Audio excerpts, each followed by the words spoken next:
It is what it is. Hey, I saw the results. I still woke up and chased. I'm hungry for this. I'm hungry for this. I want the world and everything in it. I just told my girl I love her, said she loving me, but she mad at me, so she spell it L-U-B. Living lavishly, walk around a double C. Got no salary, everything I kill I eat. They all doubted me, till they see me on the screen. They all proud of me, same people that ain't believe. Burning calories, running shit up with my team. Say your majesty, know I'm living like a king. About 25 a day, that's just my daily schedule. Ain't about who doing better, cause we gon' win together. I hit another level, I had to apply the pressure. What's good, YouTube? It's your boy Norris with Souls of Thought. We back again with a bonus holiday episode of No Middleman. This is season 1, episode 20. Got my boy to the right, your favorite Uncle Plug from Uncle Plug TV. Got your girl at the bottom, Miss Snow White, Miss Milk of Magnesia. Conversations with Soft Rain. How y'all doing today? How y'all doing? Hey. Hey, man, we good over here, bro. Appreciate you coming through, man. Appreciate you letting me come through. I appreciate it, bro. Always, man. Family.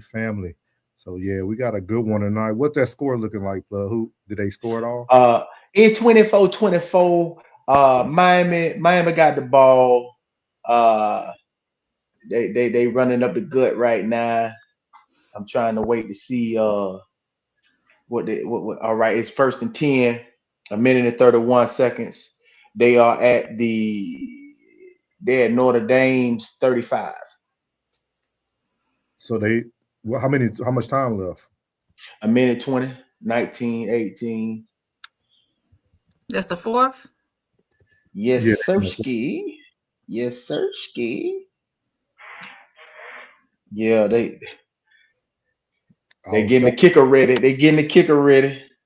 Yeah, I wonder Hey, why, Jen. Hey, I wonder why y'all don't have the wrenches. I did it in the settings. You did you didn't do it in the settings, bro.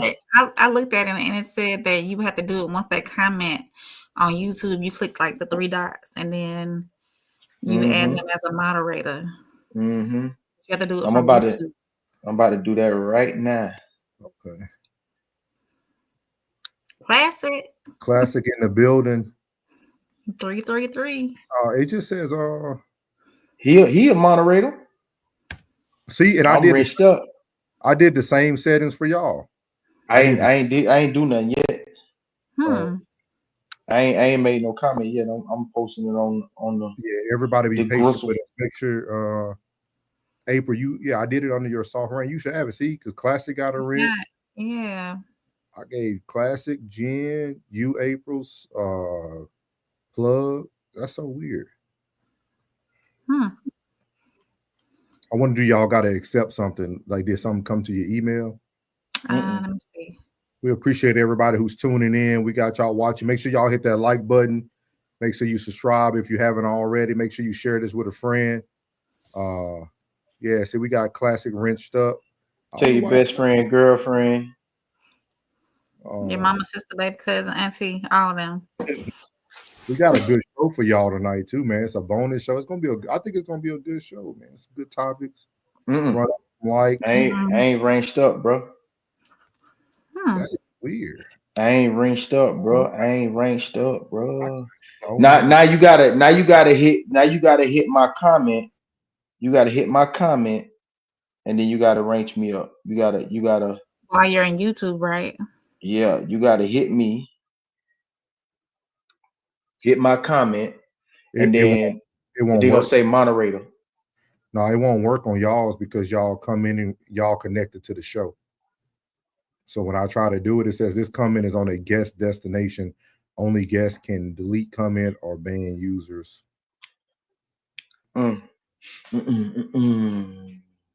He made himself a moderator.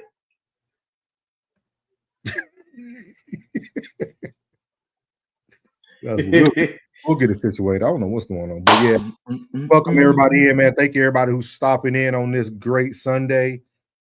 Let you guys know tomorrow is September 1st. You only got 3 more months to do whatever you said you were going to do for the new year. The new year is about to be here already and be over.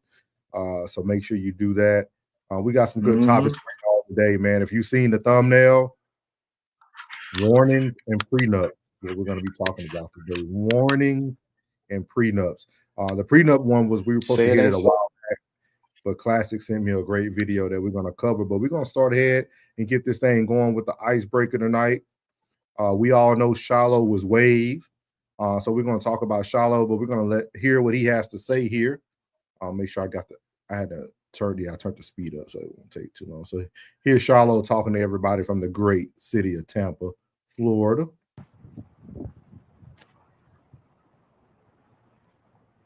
What's going on with y'all, man?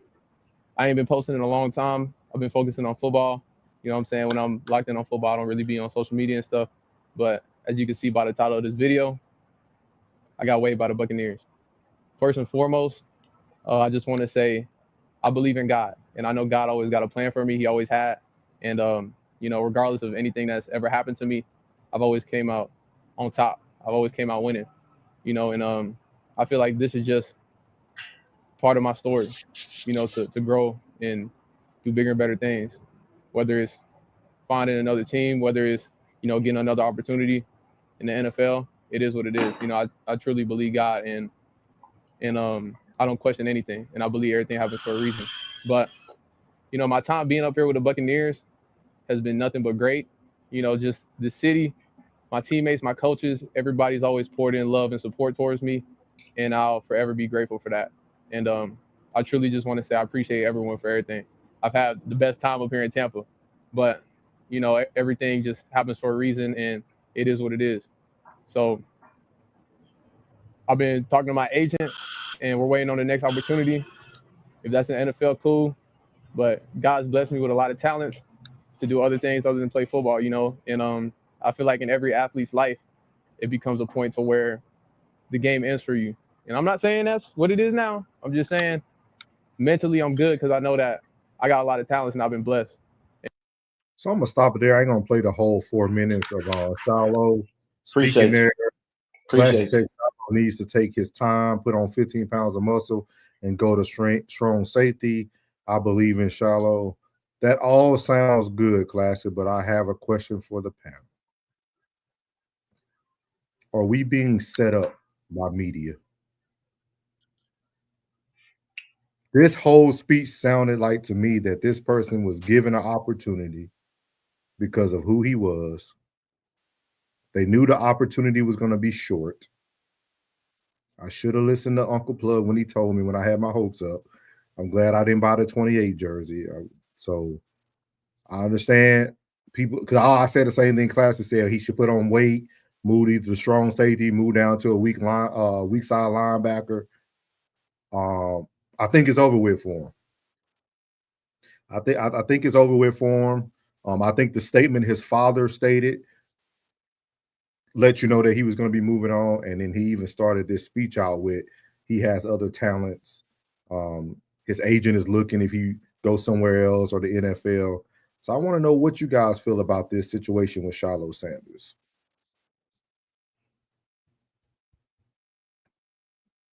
Anybody can go. My mic was muted, but just listening to it, it sounds like he's accepted his fate, that the NFL might not be where he needs to be. So it's a possibility that the NFL might not be for him. Oh, Plug, you going it? Oh, there you go. You muted. We can't hear you. While Uncle Plug's trying to get that situated, we can't hear you.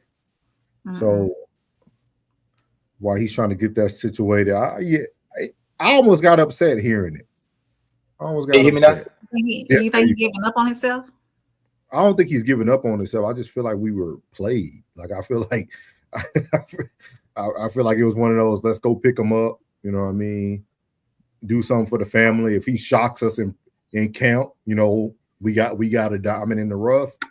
If he is what we've seen on film the past 2 years, we'll release him. But what you got, Plug? Plug or no better because he understands his Bucs and what they do. Yeah. He sounded defeated when he came to the microphone. When he came to the microphone, he was like, oh, whew. I'm like, yeah. When I heard it earlier today, I was like, yeah, you know what it is. If he is gonna go and do that little hybrid, he ain't nowhere as big as Derwin James. Derwin James is a big monster. He got to put on about 20 more pounds, bro. About 20 more pounds, and I don't think his frame can hold it. Yeah. We'll have to go see. But he didn't put in that work, man, in that off season, man. I was watching my boys. I didn't see him. If he was at a private facility, whatever he was doing, that's cool. If he was working out with a trainer, that's cool. But everybody was at the gym. Antoine Winfield was at the gym. Jordan Whitehead, and he wasn't even signed. Him and Winfield like this. He was at the gym. Taki Smith, Chris Izzian. Man, you see how big Chris Izzian is? And he go between corner and safety. He's super fast out of Rutgers. That boy got that weight on him. I was like, man, nah, man. He look slim, bro. He ain't ready for this work here. He ain't that dog ain't in him, bro. You don't that dog ain't in him. No, I don't think that dog get him per se when it comes to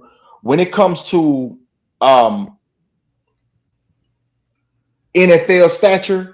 Nah, he ain't on that type of time, cuz I don't think he took that opportunity as seriously as he should have. Not at all. Not at all. No. That's Bucs defense. We hit, we split, we blitz. Yeah. Yeah, y'all do be blessed.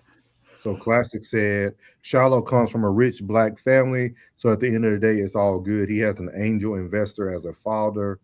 He said there are worse safeties in the league, worse safeties than Shilo on multiple depth charts right now. What do you guys think? I can feel you on that, Classic. But that type of attention that he brings to the team is going to put more focus on the sideline where he gonna be sitting at than what's going on the field. Can you feel that? Can you feel that? Go ahead, baby. Do y'all think now? I'm just asking because y'all are like way deep into football. Do y'all think that the NFL was something that he really wanted to do deep down in his? Okay. I think it was something he wanted. So this is where I feel sometimes family can be bad for you.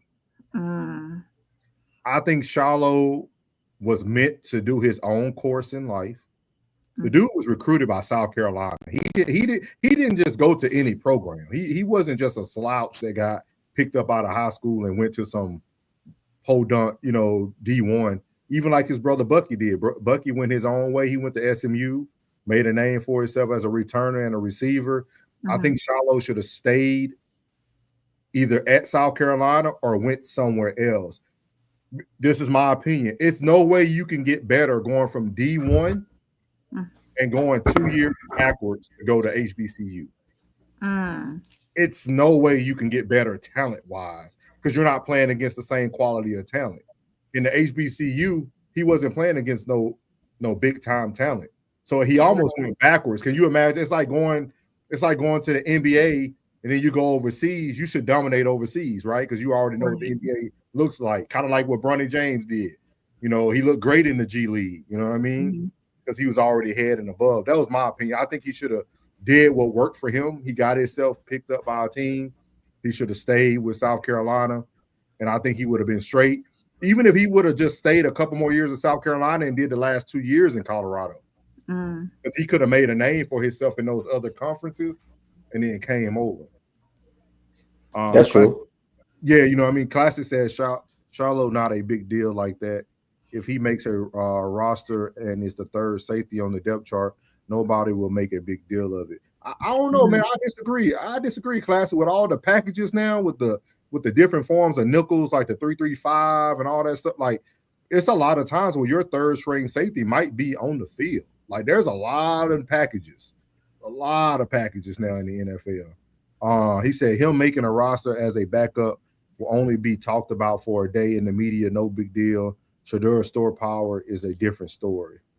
Yeah, they're definitely not compatible for sure. I agree with that. But I'm telling you, I think if Shilo would have stayed on his own path, we might be talking about Shilo as much as we're talking about Shador. Think about it. He even dimmed his light. You went from South Carolina to follow your baby brother, who's the star quarterback, and Travis Hunter to Jackson State. You dimmed your light for 4 years straight. Like, I mean, but hey, I guess that's what family does, you know. Yeah.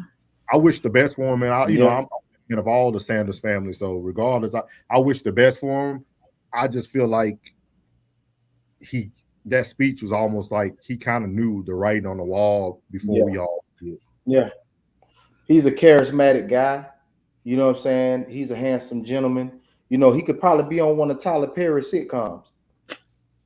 You know, he right. He ain't even joking. Like, for real. Like, right. Yeah. He was already on BMF. He was already on BMF. So, you know what I mean? So he already got his foot in the door on acting. You know what I'm saying? Like, I mean, he been acting like he was a football player all this time. So he'll be able to work it out. He'll be able to work it out.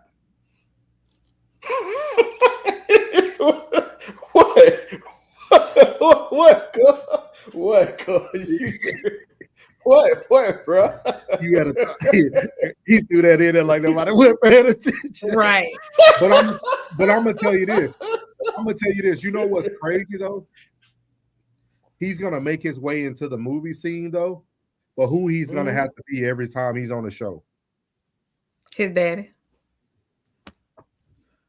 He's never gonna leave the light in him. Like, even when he was on BMF, it was to play his father. Like, I know some people are gonna say they don't care, it's about money, he getting the bag, but it's gonna come a point in this man's life that he wants to be an individual. You know what I mean? Like, he don't want to be locked in. He already was out of the spotlight even when he was in Colorado. He didn't want to be seen all the time and always on camera. So I want to see. I would love to see him on like Fox. You know what I'm saying, on Fox, like College Game Day, or you know what I'm saying. I like to see it. Like, he could be a correspondent. You know what I'm saying, for ESPN or Fox. Oh, yeah, it's still money to be made out there. It's not. Because he got the appeal. He got the appeal, and whatever channel he's on, anybody right now should be like, let's go after Shilo real quick. Let's go after Shilo. Let's bring him on over here now.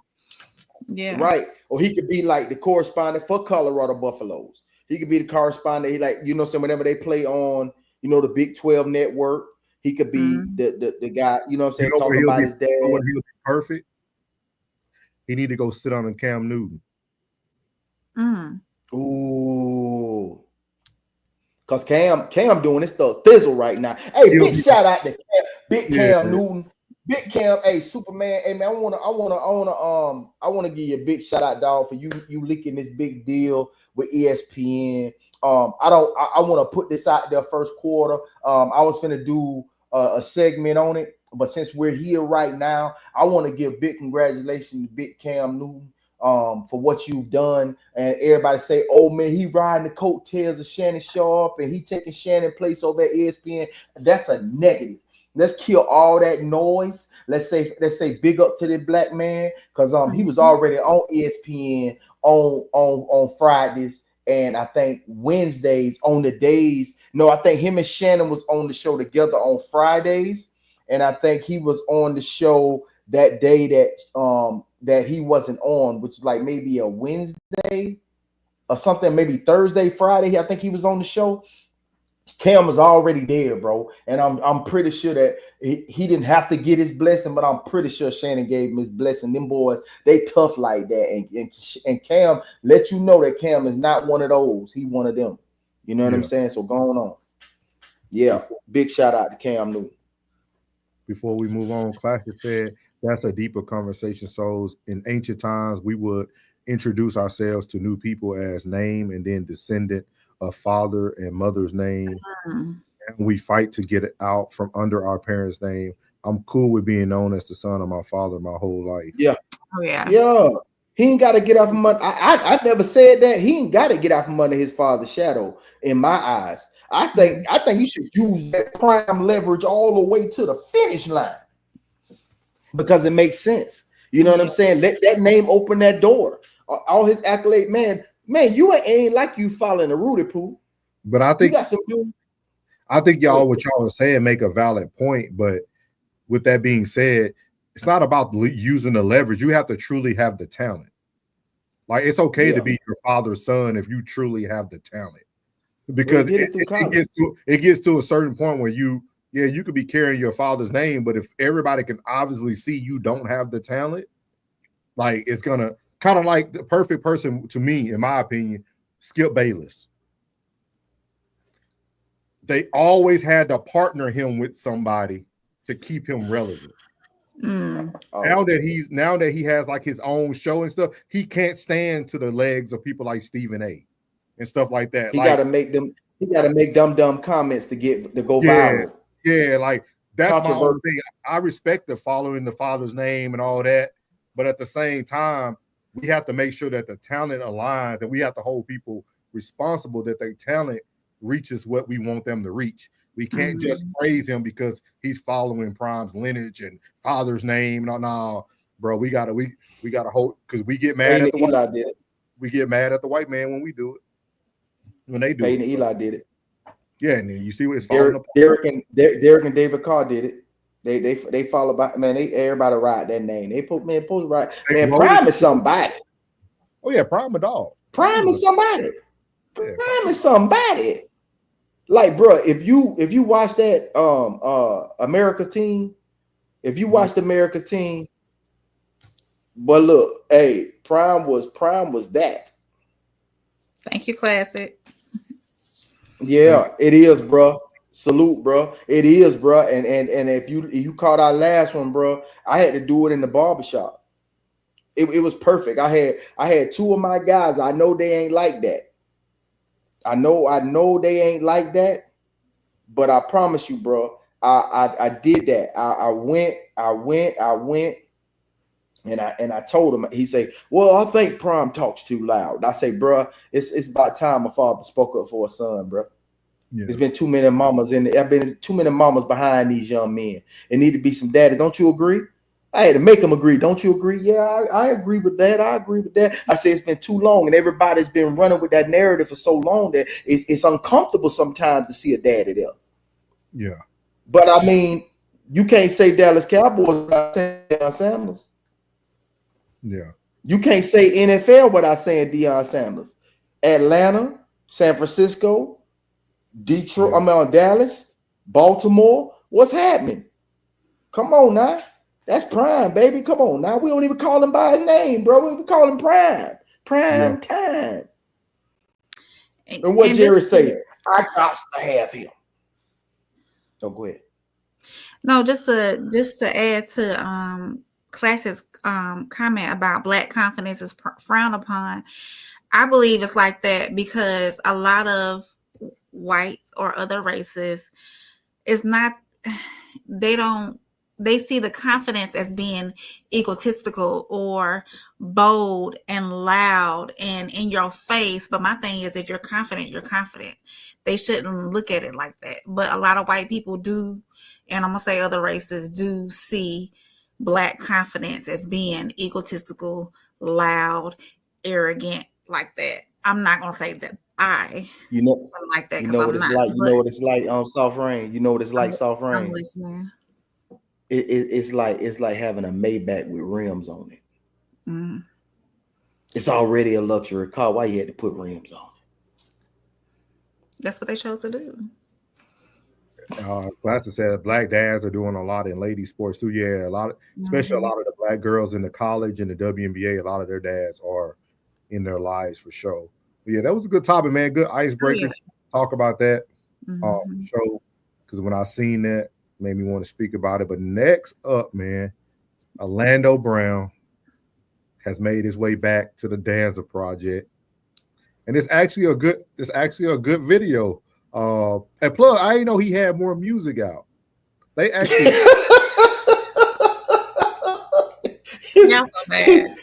his music is bro. They played one of his R&B songs. Plus, I guarantee you, if people didn't know he was Orlando Brown, that'll be playing in everybody's house right now.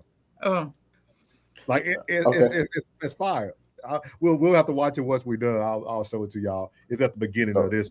But this is Orlando Brown. He speaks on the Hollywood, and I want to hear what you guys think about this. Again, this is a bonus night of No Middleman. We usually don't talk about stuff like this, but throw this topic in there for everybody. Start from the top. When Orlando Brown is discussed in general, every time I bring up Orlando, we're going to have Orlando Brown on the platform. It's like, what happened to him as a child? Right? It's constantly the conversation. And I feel like people are just constantly wrong, and they're just saying things just to say them, or they heard somebody else say something, or they heard you joking around on a podcast, which you do joke around a lot. So people get things confused. Was there anything that happened in Hollywood that made you kind of alienate yourself from it? Or was it just like overall you got tired of the people, the way they faked their way through? Because it's something I've heard from you say a lot, like a lot of people just being characters, not being themselves and not being real. If you was getting your asshole blown out to have your own show, would you want me to come around if I wasn't doing the same? Say that again. Wow. If you was getting your asshole blown out to have your own show, would you want me to come around if I was not doing the same? No. Thank you. You answered your own question. And now, guys, I want you to pay close attention because he's about to really elaborate. Because I really want us to talk about some of these people that he's about to elaborate.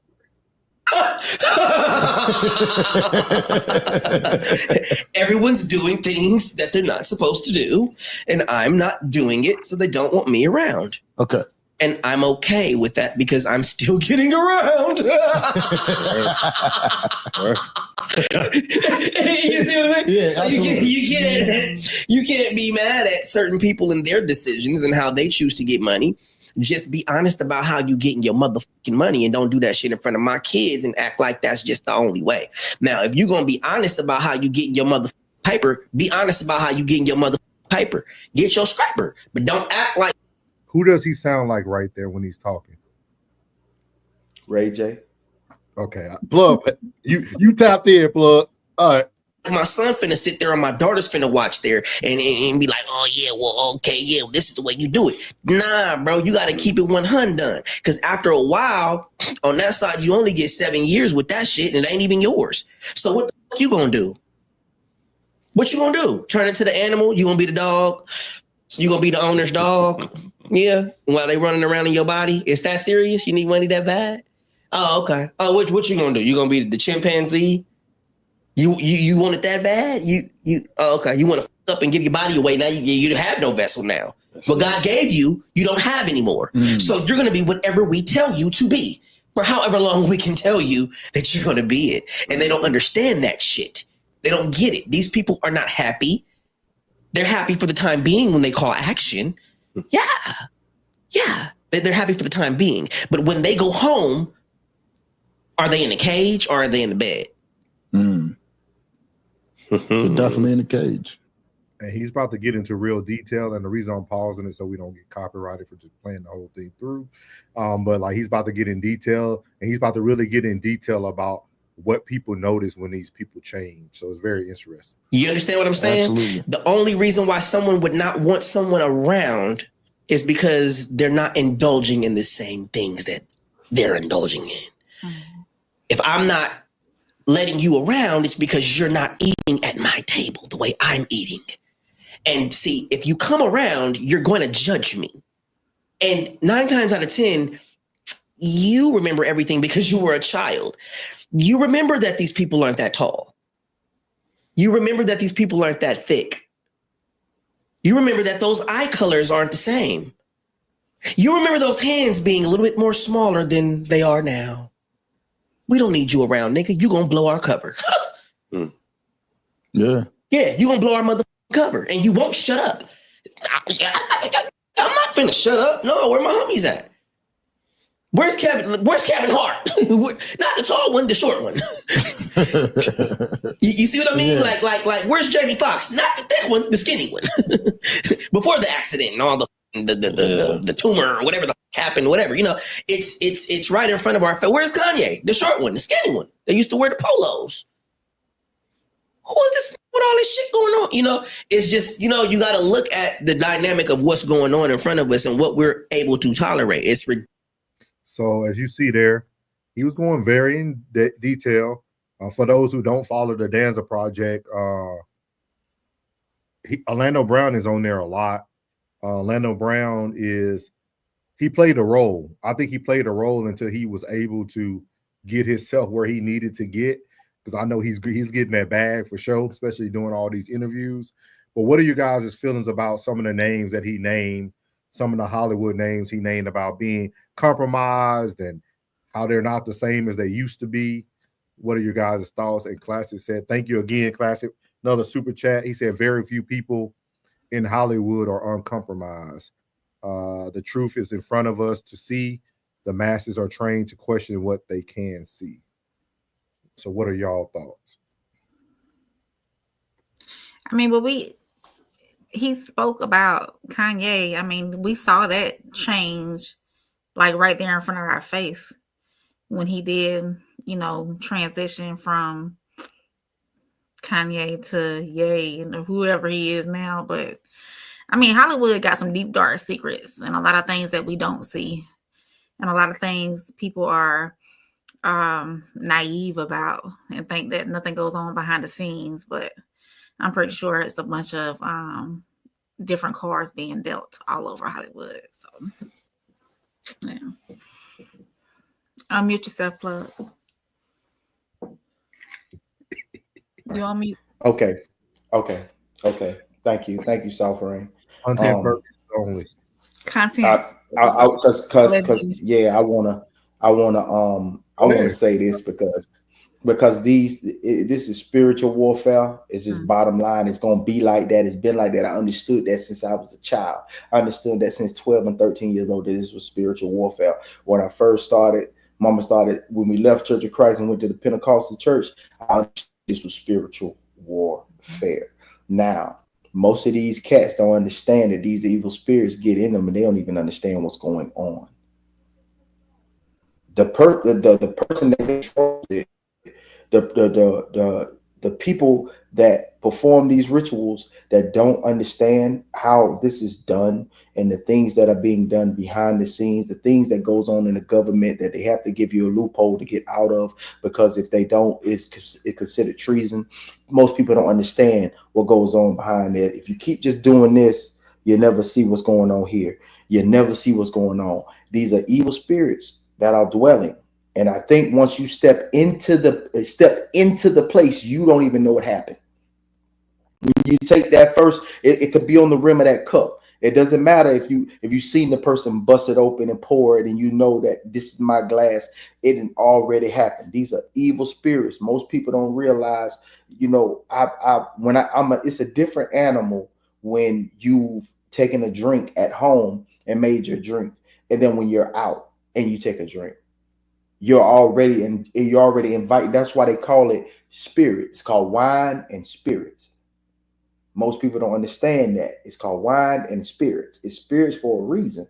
All this stuff is happening. These people don't even know that it has happened. You don't know what this woman was doing, whispering in his ear, playing music, different frequencies when he was in the home with her. I don't want to say her name. Her initials are this. If you know sign language, it is what it is. You know, that's why we missing Ye. That's why we're missing our prominent stars. That's why every time you see Jamie get up, he's always on the opposite spectrum of what he used to be. Jovial, happy, and playful, jokeful. Now he's crying and he's still telling these jokes, but he's so emotional. He's so this and that and the third. These are evil spirits that are happening. When you're leaving one realm and touching one realm, when you're influencing people by being a good person, when you're influencing people by being a good person, they're going to get you up out of there. Most people don't know that when they take that oath, man, they are doing it on the satanic Bible, man. These people are not of this. These people are of this world. They don't believe in anything beyond this realm, which you should. Because if you believe in God, you have to believe in the devil. If you believe in good, you have to believe in evil. It just is what it is. And they don't even know that it is happening. There was a clip that I seen today where this bruja, which is a Mexican witch, was pulling the evil spirits out of this man. They use eggs and eggshell. That eggshell is what they can't dwell in the same place. A lot of people who may deal with Ife, like a lot of these cats, like that's why you see what Dr. Umar is going through right now. He always talk about Ife. When you talk about Ife, you're doing Ife, you have to give to get. See, with God, it's free.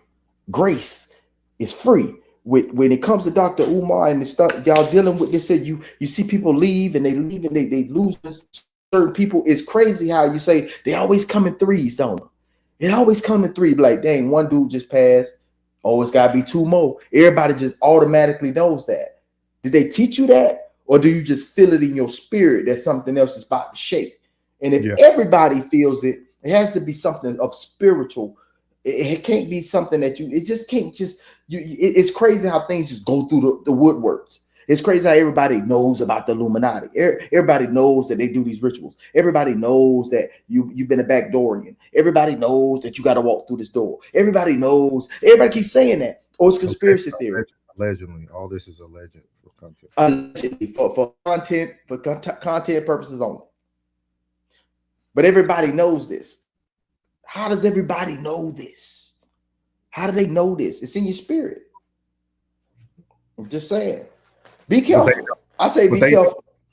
But they know too that like people don't want to hear the truth, so it's easy to call you a conspiracy theorist or he crazy. Like it's easy for people to like get around it. Like people don't understand all the symbolisms when they're going to these concerts of these huge people. Like the Beehive and all, like people not paying attention to the symbolisms. Nobody's paying attention to them doing the red pyramid behind her while they're doing the whole Pledge of Allegiance song or whatever she did at the like. Nobody's paying attention to these things, you know. But I thought it was very interesting hearing him because I always told people that Orlando Brown, to me, I think he played crazy to get the truth out. I think that was his goal, and I think Kanye to a certain point, or Ye now, to a certain point was the same. And it's funny the family that you were talking about, because the first person I thought about, Plug, was Lamar Odom after everything happened. Like you see people life just shift. I couldn't even tell you what Chris Humphreys yet. The white boy Chris Humphreys. I ain't seen him since I ain't seen him at all. Like I might need to Google him. I ain't seen Chris Humphrey. He didn't play another basketball quarter. I ain't seen him. Delonte West. Yeah. They let him out there on the heat. He cracked out. Steve Francis. Yeah, you're right. Once you cross certain thresholds and you like for real. Why do you think old boy made it? Scott Disick, Courtney's ex baby daddy. I think laying low and just enjoying the fruits. You know what I'm saying? Sometimes you just have to lay low and enjoy the fruit. I think most cats just lay low and enjoy the fruits. They already know they didn't cross that threshold, so they just stay out of the line. All right. If I'm not affecting you negatively or positively, I'm neutral. I think most of these cats just remain like they already know they crossed that threshold. They remain neutral, so I won't get messed with, but I can still enjoy the fruits of this labor. Yeah, but I think they mostly be on a personal journey trying to get that soul back. See, they can't come get me. See, a lot of black kids they can't come get because their mother gave them away so young. Yeah, they already know who they can tamper with and who they can't, bro. They already know. They see it. You can see it. You can see it in the eyes. You gotta have permission. You understand? And be like, no, that one belong to me. So your journey is already predestined. It's all about your fork in the road, whatever decisions you make. When no one has, I tell most of these cats, like I tell you, better plead that blood of Jesus over your child, because if you don't, the devil coming to get it. Because at the end of the day, if you don't, everybody in my family, except one. Then my mama played that. Everybody got baptized, baby. Everybody were babies. I was unconscious of the fact where I was getting baptized. I was just going back in the water. I'm just going back in the water. But I always had this sense of protection over me. I always had a sense. I always felt like, but I'm trying to tell you, but I know many, the ones that have been there, they know what I'm talking about. You done had that imp jump on you in your sleep, and you couldn't move. And you was like, and you started saying the first thing you said, I rebuke you in the name of Jesus. Ooh! Talked about that a lot and shook one. Like he used to you gotta do it. If you scream and you holler, they can get you. But if you do that, if you was taught properly and you say, I rebuke you in the I'm telling you, I had to go back and do it at 30. I said, man, I'm going, allow me to reintroduce myself. My name is Plug. Yeah. Yeah. Got anything on closing on that before we transition? This next topic, I think it's going to weigh heavy on April, man. I think it's going to be goodness. In a good way. It's okay. I think it's somebody finally articulated things the way you've been trying to articulate them. Okay. And it's still going to be up to me and Plug to straighten it out. But I think it's a person who is trying to articulate what you've been saying. Okay. All right. So it's the single mother to independent. It's the single mother to independent. I think I found the video for you. I said, hey, I think this is what April been trying to say to us the whole time. So let's see here. So this is the young lady. She's gonna. All right. As a single woman and then dating as a single mother. Yeah. Because I don't have the leeway to wait on no man to get things done.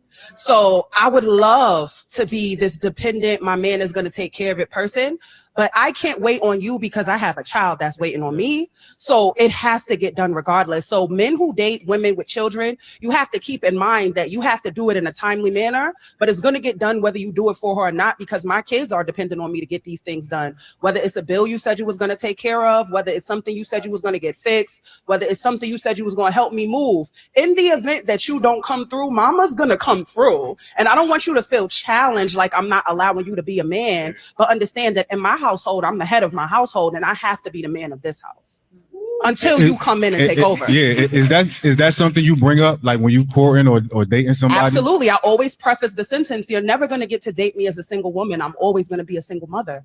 It's a whole different responsibility. I have to move very different. I can't be the damsel that you need me to be. I'm a mom. I have someone's childhood in my hands. So whether you get this done or not, it's getting done. And that looks like, oh, all my ladies who independent, but I got to be. I came into this relationship with somebody else's baggage and my own things going on. So I don't have the luxury to wait for you to feel masculine. So you heard all that, April? Heard all of it. Okay. I thought it was very unique. I said, let me bring it to the table. I don't know if this is what she's been trying to say, but maybe somebody finally articulated. So the question, you're going to get the start now. Don't mess up a good thing. I think she landed for you, but yeah, just me. But she is a single mother to independent. I'm not going to say a single mother is too independent. I'm going to say a single mother is going to get it done regardless if she's dependent on somebody or not. Okay. Just as she spoke every word. I mean, if you promise to come fix this and it's taking longer than what I need you to take it, need you to get it done, and I'm going to get it done. At the end of the day, as she said, everything around here, it gets done because I have to see it through, because I am a single mother. I make things happen, regardless of if a man is in my life or not, regardless of if somebody said, oh yeah, I'll do that for you or not. it's got to get done. I'm the end all. I sign off all contracts under this house. So Go ahead. Is you scared? Is you scared? scared of what? Man, you scared. Scared of what? Man, you scared to talk to tons of bitches. Say it again, because you Let broke me up. hold on. You scared to talk to these folks. Let me tell you something. Remember when I said a couple episodes ago when I said, man, we gotta protect the single mother. Absolutely, I remember that. We gotta protect the single mother. I don't know why you be tiptoeing around this when it come to your episode. When it come to you and your situation. Why you tiptoeing? Go through the two. Let me ask you. Let me tell you something. I'm telling you and the rest of these bros that out here watching. Let me tell y'all something. I say when you step to a single mama, you need to have your shit in order. You need to come correct. Because at the end of the day, she ain't got time to be bullshitting with you. That's why I say y'all need to be mindful when y'all step to these single mamas. You need to be mindful of that. Now, I said single mothers. Now you saying bitches with babies. And I'm gonna say that because half of them don't move. Half of them don't move like the single mothers. We got single mothers, super moms who are the heroes, and we got bitches with babies that just be BSing out here trying to use them for weapons and use them for this right here. The one that when you got that bullshit man that know he got a real one, you know what I'm saying? He tries best to get his life in order so he can be the one to step to their woman correctly. When you got a bitch with a baby, that when these dudes be out here, man, I ain't with all that. Most of them will leave you desolate because they seen the strength in you and they know they ain't no good for you. They try to erase themselves out the picture. They try to erase themselves out the picture, and they don't even care if you get another dude. They don't even care if you get another man. And you might be holding on to the man who gave you this seed, and you wanted to work, and you wanted to work, and he know he a bullshit nigga. He know you better than him. He know he can't stand in your realm. So when you say you're a single mom, I ain't saying wear that like a badge of honor. That's your motherfucking job. You are responsible for another being on this planet. And if ain't nobody coming to the rescue, damn it, you got to do it. So you need to stand on that. You need to stand on that. And when you set them parameters and you set them boundaries around you, you got to stand on that. But you got to stand on something. You just can't be a bitch with a baby. You got to be a mother for real. You got to hold it down for real. You can't get, it ain't no time to be, oh my God, I'm going through it. It ain't no time to be emotional. Because you know what she said that I don't agree with? I'm the man of this house. No, but you is not no man. Yeah. Might be the head of the household, but not the man of the house. There you go. You are the head of this household. You are the head of this household, but not the man of the house. Absolutely not. You're definitely not. That position is still open. You gotta hold that position until that position get held. Yeah. To get filled up.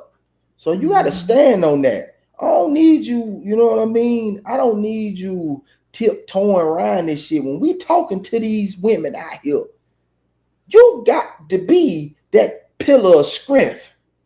You got to be that pillar of strength. You can't be fumbling that bad. You got to tell them, man, I got to get up, man.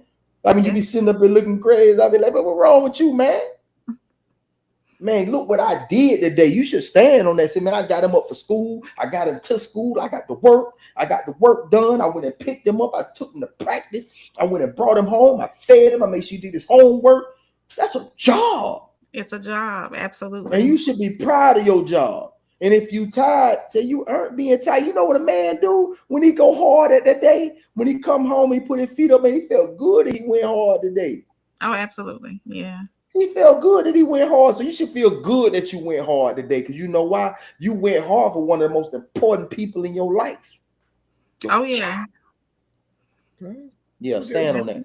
Reverend Plug, Preacher Plug, I hear you. Sipping Man, for I'm y'all. on one. Football season. I'm on one. Elastic has a good question, though. You know, We gotta, we can't have a good thing last too long. How do such amazing women end up? Wait. How do Look, how you get choked up on that? you don't get they last too long? How do Asian women end up single mothers? It's just a question. I think he asking for a friend. So it goes back to our selection of men that we choose to have children with.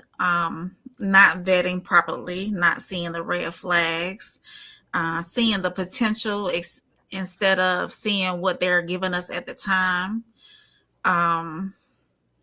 There's a lot of things that contribute to that. So, but I think for most women, the good women, the exceptional women, the exceptional mothers who are doing what they need to do, end up single because of not vetting properly. I don't regret my child. I don't regret who I had my child with at all. But the vetting process could have been a little bit better than what I did at that moment. I have a wonderful analogy. Go ahead. Classic, let me tell you something, bro. Just because you are the exception,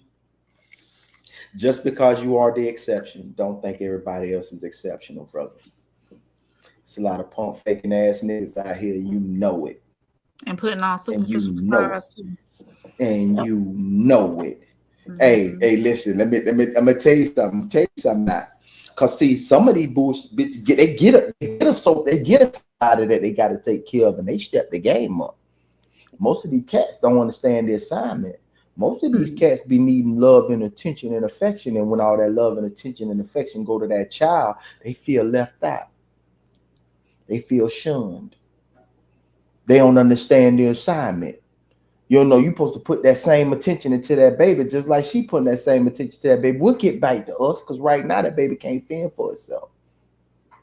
But you want to dip out before the baby can fend for itself. Hey, everybody thought Thug was solid, huh? He's in that interrogation room for 2 hours. Pump faking. For sure. Yeah, and they're pump faking. So don't get down on these women. Don't get down on these women like this here, boy. Because some of them be in this predicament because boy put on that facade very well, and they don't stand in that paint. They ain't hold it down. He promised her this. I told you that game be fickle. That game that they spit be fickle. Then writing that check. And you gotta get a mouth and a hummingbird ass. Your mouth right checks that your ass can't cash. She was too much for you, bro. Hey, she stepped up. Hey, she stepped up to the plate, bro. Hey, we gotta start holding these boys niggas accountable too, bro. Because ask yourself this question: how could you leave your damn her? Let's just push out. How can you leave your child, your seed, to fend for themselves? How could you leave a child to be taken care of without you? You ask them niggas that question. Classic said the unpopular opinion: these women aren't amazing when they are becoming single mothers. They may grow into amazing women after creating baggage / blessings and kids. He said, also, I believe most of them don't truly become amazing. They become amazing in their own opinion. Most women who provide a poor experience to men have no idea they are providing a poor experience. And I can. It's both sides to that too. Yeah. Classic. You can't let Plug defend you. It's your opportunity. It's two sides to that, Classic, because a lot of women like myself, we are. I believe I am a great woman when it comes to when it comes to being in relationships and whatnot, am I perfect? Absolutely not. Do I need to learn some things? Absolutely. Do I need to learn to be softer? Absolutely. Do I need to learn to talk without an attitude sometimes? Absolutely.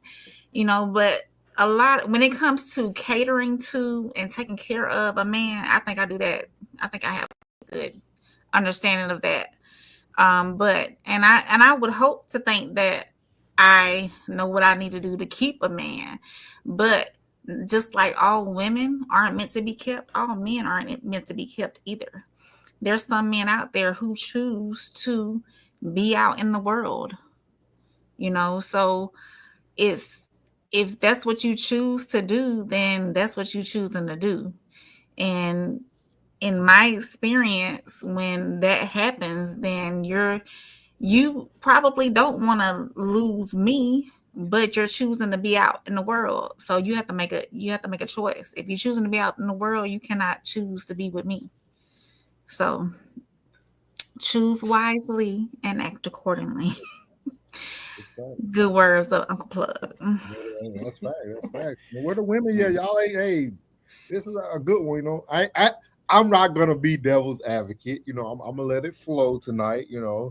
I'm gonna let Plug and April have this one. I thought it was a very good segment. Yeah. I thought I don't usually see women land the way she landed. She had what she wanted to say, and she also was able to elaborate and make sense in her own terms. So I have to respect that part.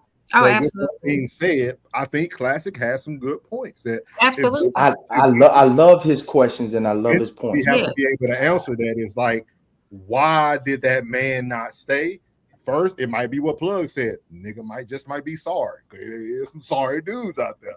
You know what I mean? And then secondly, it could be the woman gave the man a very poor experience, which is still no reason to leave your child. Right. So, but that's two different things. Being a single mother and still having support from the father is totally different than just a single mother trying to date and find a man to bring into her life. So I thought it was a good topic. I thought it was a very, very good topic, man. Yeah. Absolutely. Yeah. Very, very good topic. Because it's a lot of because it's just communication skills are lacking. Because in the black homes, we always say stay out of grown folk business. Mm-hmm. And we don't give the 17, 18, 19 to 20-year-old that real conversation of what to do when things go wrong. Mm. You might teach them how to survive on their own. You might give them the tools to think on their own, but you never give them the advice of what to do when things go wrong. Because they'll sit there and go through a breakup, and as a father, you would say, "Oh man, it's all right, man. It's like 12-1 out here, man. So many old, you ain't gotta worry about her." What to do in a post breakup? What's to do post breakup to keep a person that you have spent 3, 4, maybe 5 years in a relationship that know intimate about you, and creating a friend instead of an enemy? Yeah. Like to how to keep things cool, to say, oh, still text on her birthday, man, and say happy birthday. Still say a Merry Christmas, still say happy Thanksgiving, or this is the day her mother passed, or this is the day where she lost something vital in her life. To text her and say, I just want to call and check on you, make sure you're okay. You know what I'm saying? Just because the relationship went this way, you still know how to keep that friendship intact, because y'all relationship didn't work. Did y'all break up and then y'all just 86 each other? These are things that us in this age, like I say, like people should be having. It's a catch-22. You're either gonna be too young to have a baby growing up with the baby, or you're gonna be too, seasoned and not catch these things. It should be a comfortable medium to where we having these children to where we know enough, but it's up to the parents to feed their kids enough information about communication and keeping lines of communication open. The one thing I wish I would have known, that was a very good segue too, The one thing, and I changed the question at the bottom, how to land softly after a breakup. Because I think as men, we really don't learn that. And I wish the one thing that I would have known, and I don't know where my life would be today if I knew this sooner, is to not overreact after a breakup. And what I mean by that is, as a man who had many options, I always just moved on to the next thing. And sometimes you do that out of like just being ignorant or being angry. But a lot of times as men, we need to be able to sit down and be still. Because sometimes you can leave a good thing knowing that you're in the wrong, but you can leave it because you know you got other things to fall on. And that's one of the things that I wish I would have learned at a very young age is that, hey, you never know. You might need to take these next 5 to 10 years and work on yourself individually, Norris, and be the greatest Norris you can be. And you might go back to what you left. If you're at fault, I'm only speaking for them. If the man's at fault, like I understand. A lot of times we leave relationships and go to the next one, because it's easy, especially if you're a man that has many choices and varieties. You just fall into the next one. You just boom, boom, boom, boom. You know what I mean? That's one thing I wish I knew at an earlier age. That, and I tell people my dad's still smooth to this day. You know what I mean?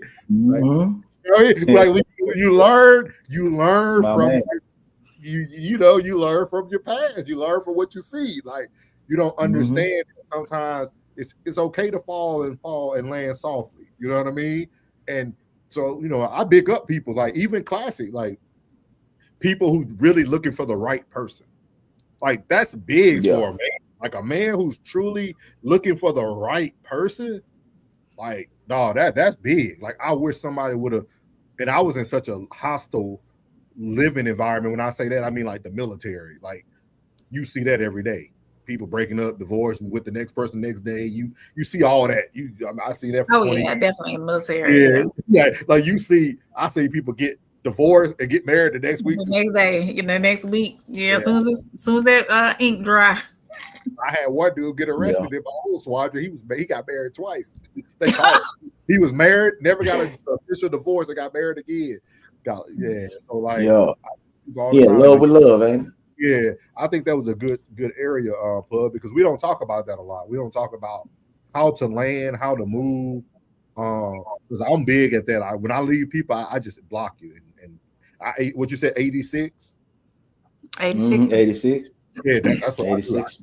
I forget you completely, and I move on. Like, you know what I mean? So I think that'd be my prayer, bro. That'd be my prayer that whenever, on this platform, I guess I need to pray about that too. But I always pray that whenever I get a young man, that's about to, embark on life, that I do give him the right information.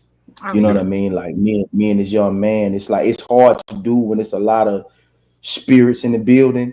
But when we get one-on-one and I can really get a connection with one of these young men, man, I really try to hit home, man, and give them some. I just hope that I can get them something that that they father may have neglected to give them, like real game. Because some of the information to give your child it's hard to say. It's hard to truly get them ready for the world. That's why I took on that epithet of Uncle Plug, because Unc can always tell you that shit that your dad can't tell you. Right. Yeah. You know what I mean? Like it's easier, and then it's from an outside source that's trusted. You know what I mean? Like I can tell you something, you can go back and tell him. Go ahead. Most people listen to that more, and they take in more of what you got to say when it's not coming directly from the parent. Mm-hmm. Yeah. And I send them back to the parent. The crazy thing is that I try to say the thing that the parent might have said, and then I try to elaborate, because I know it's better when you give directions with instructions. And then I try to send them back to their parent, like say, man, hey, this information that I'm giving you, man, if your daddy said this to you, man, go back and have this conversation again. Revisit this conversation. So he, being that you came from his DNA, go back to him and feed this information that you just got, like you listen to what he said, and give it back to him and let him give you some more. Keep opening up doors until you can catch up. Because he done went through several doors on his journey. Keep opening, make him open these doors for you. Let him know that these uncomfortable conversations is just fine. You know what I'm saying? Y'all can have these conversations, man. Because people, I mean, for real, bro, some people out here, man, destroying themselves from the inside out because I go by fear kills, bro. Fear really kills. Boy, some real scary, wholehearted men out here, man. Y'all just don't know, man. Some real wholehearted men. And to everybody who are making these assumptions, and everybody that's making these allegations, and everybody who's making these videos, let me tell you something, bro. You ain't never been on the other side of that interrogation table. You ain't never been in a physical altercation. You ain't never put your hands on nobody. You ain't never picked up no fight. You ain't never did nothing on the other side of that fence. You terrified. You won't even run that light. You stopping at yellow. Let me tell you something. If you ain't never been on the side of that interrogation table, don't tell me you like that. Cause bitch, you just don't know what's on the other side of that table, bitch. You don't never know what is in a man's heart, bro, until they say 30 and you 25. and you can't do no math, bitch. So you don't know nothing about nothing. So whenever you talking that shit about what another man do on the other side of that fence, whole ass nigga, shut up. Cause I'm trying to tell you, bitch, you ain't never put your hands on nobody. Half of y'all got a whole heart and you know it. See, the real ones know. They know. And I'm pointing at your ass like this here because the real ones, they know. So shut your ass up. Because most of the ones you think is trilled and got behind that wall, and I'm talking about singing like the Jackson 5. Whole ass nigga. What my boy Smackwater call him, cake ass nigga. You gotta say that. Talking about that topic tomorrow for sure. Ooh, I can't wait. Ooh, we're gonna call that bitch No Middleman, a dose of the real. A dose of the real. Dose of the real, and most you niggas hoes. Most of you niggas hoes, bro. I swear to hell. Most of them, they be trying everything. They try everything to get up out there. They do everything, boy. Unless they know they being recorded. Unless they know it's being recorded. Boy, I'm trying to tell you, boy. Boy, look here. I want to get my dog on this platform. Before we go, bro, let me tell you this one thing. We in Tampa. We in Ybor City. It's me, my boy Darrell, and my best friend Walt. We get caught. First we come in, we wilding. We all hanging out the window. My boy spurving and swerving. Boy, we out the window. We got the bottle. We got weed. We got everything on us. You understand me? They waited on our black ass. They waited the entire time. We were going for 2 hours. Them folk waited on us the entire time because they knew we got us one. We got a 2 or 3 of them in the car. They pulled up. And boy, I'm talking about as soon as he crunk up the truck and he threw the sight to the back where I caught it, woo! I'm going stuff it. I'm stuffing in the side of the seat. Boy, look at here.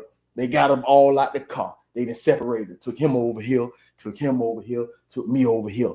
They go search the vehicle. Now this when you know you got your one, boy. He say, hey, found something in here. Got some weed. He say, all right, who weed is that? I say, that's my weed. My boy he asking him over there. My dog saying, that's my weed. They ain't asked him. He the driver. Who weed is that? I say, that's my weed. He say, no, dog, that's my weed. I said, man, shut up, boy. He say, man, that's my weed, man. Hey, we straight. Don't worry about that. I take that. He just had 2 kids, man. Shut up. He say, man, that's my weed. I said, man, shut up. He said, you know what? I'm gonna put on both of y'all. That's when you know you got your one. Because see, at the same time, he didn't know what I was saying, and I didn't know what he was saying until we started yelling at each other across the parking lot. Most of y'all. I'm gonna have to play what you call his son. What you call his son actually had a good video of that. Tiny and T.I. son. If y'all watch this video, he got it. Them boys took their charge. Like, we'll take it. Like, we'll take it. We like, watched it. We watched it. It was solid. It was solid. I was like, okay. And the cops didn't even know being recorded. Oh yeah. They know the body cam was on. They know the body cam was on. Most of them were quiet. They ain't say nothing until they realized the camera was on. All right, we're gonna move on to this last topic. We supposed to hit this last show, but we didn't get a chance to. So I think it was Classic that asked on his show, and then he brought it up on our show. Should all marriages require a prenup? I know me and Plug answered this on Classic show, but I'm gonna play this for everybody. This is actually a video where a gentleman is talking about Tyreek Hill and everything that he's about to lose due to not having a prenup. So we're gonna listen to this and we're gonna talk about it. Tyreek Hill was married for 17 months, not even 2 years, and he's paying like he's been married for life, right? Fellas, let me ask you, why would you ever walk into a system this rigged? 17 months of marriage. That's it. And now Tyreek has to pay over $500,000 up front, plus $20,000 to $50,000 every month in support. He's on the hook for attorney fees, and she gets to stay at the $5.5 million condo that he bought. Went from an average lifestyle to millionaire overnight. Not off of touchdowns, not off of sweat, not off of sacrifice, but off divorce papers. And she's not stopping at child support. She's chasing alimony, lifestyle upgrades, boss chick funding, all off a man who built his empire on the field. Question: why should a man pay a lifetime price for a 17-month mistake? You dudes got to be like Steven Jackson, right? He dropped $400,000 on a wedding, but when his bride refused to sign the prenup, he walked away. No signature, no marriage, period. You see, he understood a prenup isn't a threat, it's protection. If she's afraid of the paperwork, she's not afraid of losing love. She's afraid of losing access. This is why men are losing. You grind for decades, then lose half to someone who wasn't even there when you built it. And here's the truth nobody wants to say. Modern women have become more deceptive. Alimony, child support, custody battles, these aren't just for survival anymore. They're tools to build a boss chick lifestyle. Designer bags, condos, trips, funded by the man she left. That's not family, that's finesse. And let's not talk about paternity. Up to 1 in 25 men are unknowingly raising kids that aren't theirs. Imagine working your whole life just to find out that your legacy belongs to another man. That's robbery. And yet, women who commit paternity fraud face no punishment. And I gotta ask you fellas, is marriage even worth it anymore without protection? So shout out to Classic Codes for sending that video over to me. Good video. We're going to start with one of the comments from the great Classic from Classic Codes. He said, I don't care what anyone says. If you won't drive without insurance, don't get married without any. I don't care how much you're worth. He said, these are some cake. So I'm going to start with the lady first. Do you feel that all marriages should require a prenup? In my opinion, all marriages shouldn't require a prenup. I think it depends on finances. I think it depends on what the level of finances this man has and the level of finances this woman has. I mean, Tyreek should have known better. You're this millionaire football player, then why not have a prenup? I mean, I don't know who his wife was. I don't know if she was like a social media person or content creator. Or she just like average Jane Doe like me. You know, if that's the case, you know, if she doesn't have her own money and you up here laying up with these women having babies, something's got to give. I mean, you have more to lose. If you have more to lose, than what you came in with, then definitely get a prenup. But I think it just all depends on like your level of finances and what your net worth and what you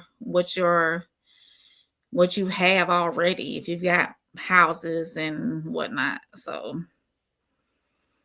Okay. What do you think, Fluff? And honestly, well, I'll say this too.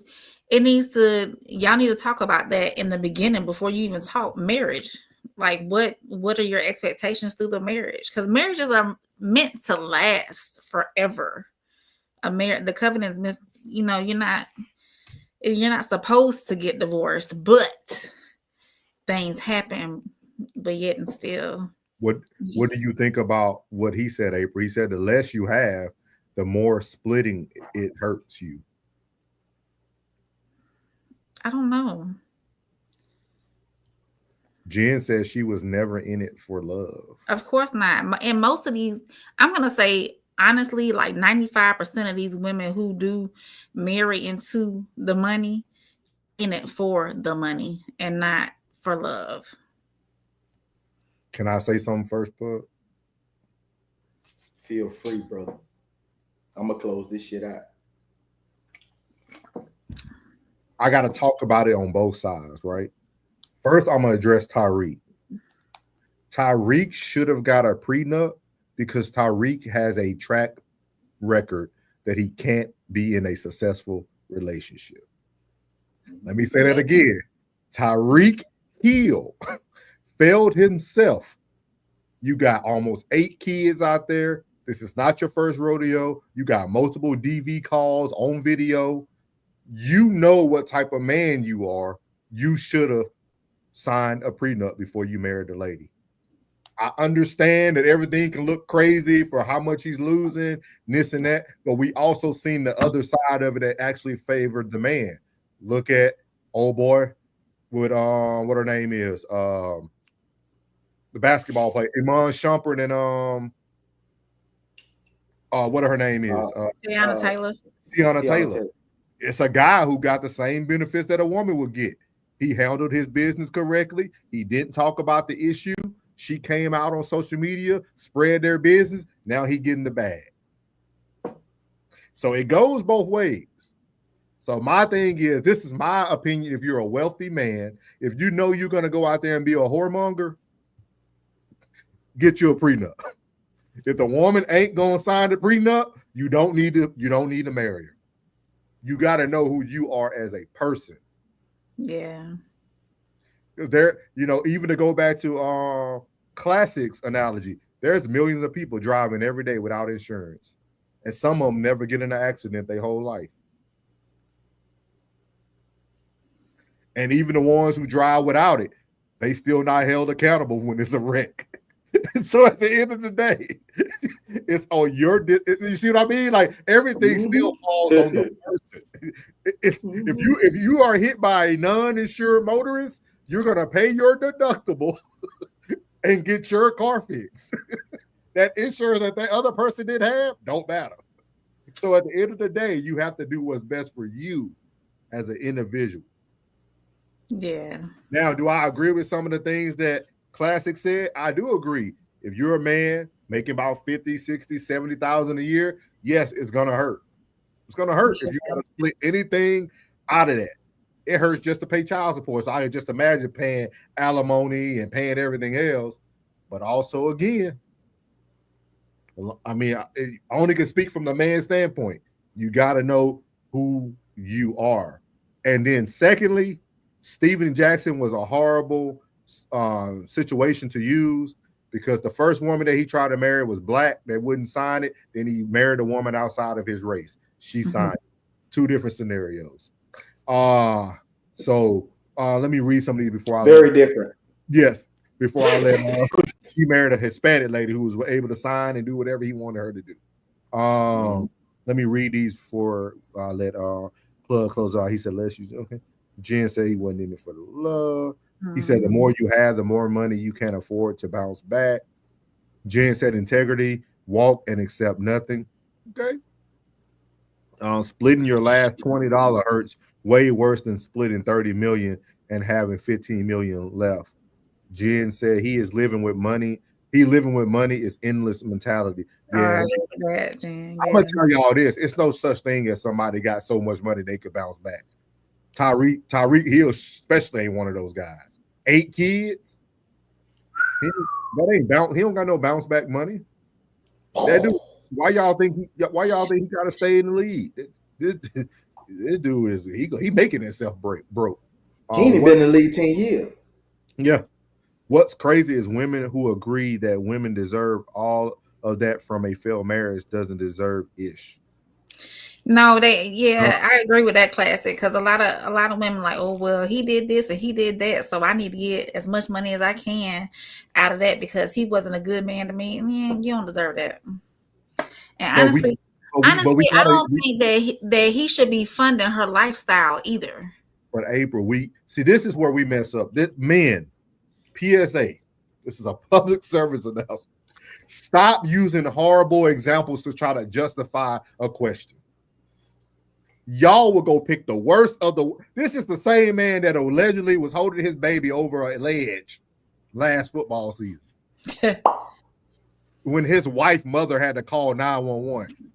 I understand what we're trying to say, but you might want to find a better example before you use Tyreek Hill and Steven Jackson as your points of reference. That's not going to work. We have to do better. You got to go get somebody. Maybe Iman Shumpert would have been the best example. I think he handled it very fair. I think he handled it like a man would handle it. He kept his voice low. He did what he needed to do. But we stop using poor examples, man. We got to go find some people that are better examples. Classic said financial irresponsibility is what it is. I'm saying in general, those souls, I'll rather split $20 million and $20. Hey, I don't want to split nothing. It's my money. God said if he can't bless you to be responsible with little, he can't bless you with more. So if you can't split 20, you ain't gonna never get able to split 20 million. So at the end of the day, and that's what we're seeing too. We're seeing this. We are seeing men make poor decisions regardless of what their category is, from rich to poor. Men making poor decisions. And like I said on the show, I don't think you should require a prenup. Not require. Like, it don't matter. Like I said, only way you can require a prenup, we need to get all the other stuff changed first. We need to get child support laws changed. We got to start at the bottom totem pole. There's more men losing money from child support than they ever gonna lose in alimony. It's men out here who make $50,000 a year that's paying double that for child support in arrears. Their check's gonna be taken out. They're gonna be garnished for the rest of their life. Anytime they get a piece of paper, they're gonna get garnished. Anytime they get a new form of employment, they get garnished. Anytime they get a raise, they get garnished. You're speaking to somebody who has paid child support. So you're losing money regardless. Like, I mean, I understand this is big money that she's asking for. I get it. But at the same time, I just can't support Tyreek Hill because he's not a good example. I would never use a poor example to fight on. I can't stand on his heel. No pun intended. I can't stand on top of him. I'm gonna say this: when it comes to child support and good women, a lot of men, if they would participate and be present and buy a pair of shoes every once in a blue moon, then they will not be on. Okay, let you say that, April. Lies. Not saying you're a liar, but no. What I'm saying, like if a man would be present and would participate and buy clothes, buy shoes, buy necessities here and there, he'll do that and pay child support. Where they at? Because usually they're like, oh, I pay child support. I ain't buying no food. You're exceptional. But you're an exceptional. Yeah. Exceptional. It's a difference. So think about that. So that's why for me, I don't have grace or empathy for any of it. Like, I'm a person who had done everything right. Yeah. And I still have to obey the law.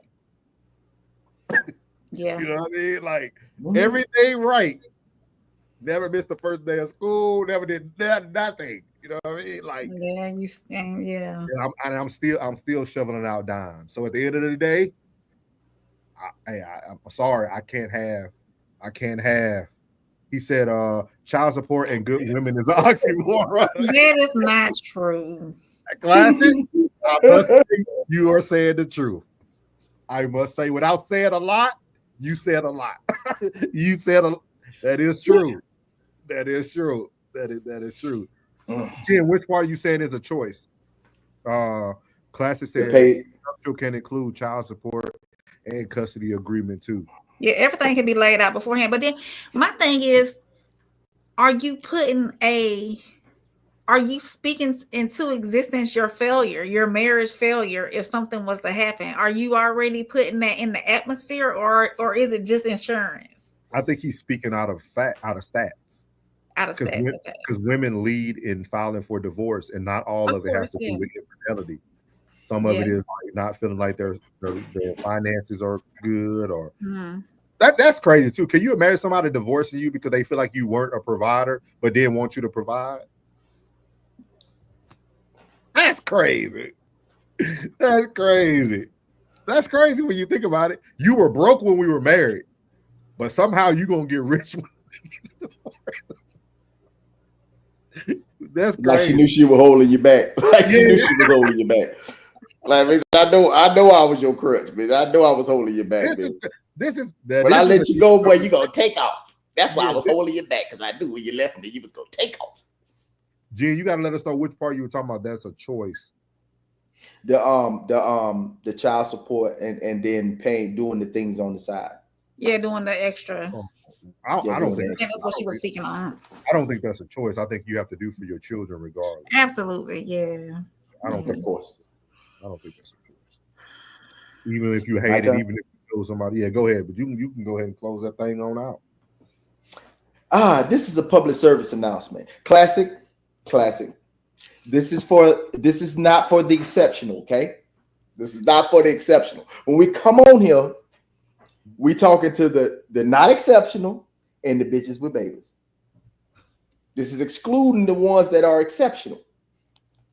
The ones that should be held to a different standard. This is not for everyone. Little mama, take his ass up through there. Take his silly black ass up through there. Take his lily white ass up through there. Take his burrito taco eating ass through there. You understand me? I want you to take his soft tender dick ass up through there. I'm talking about take him up through there. If that soft sucker is scared to lose you because of some paper. Oh, that's what she meant. Know his life and circumstances. Okay, bet. Okay.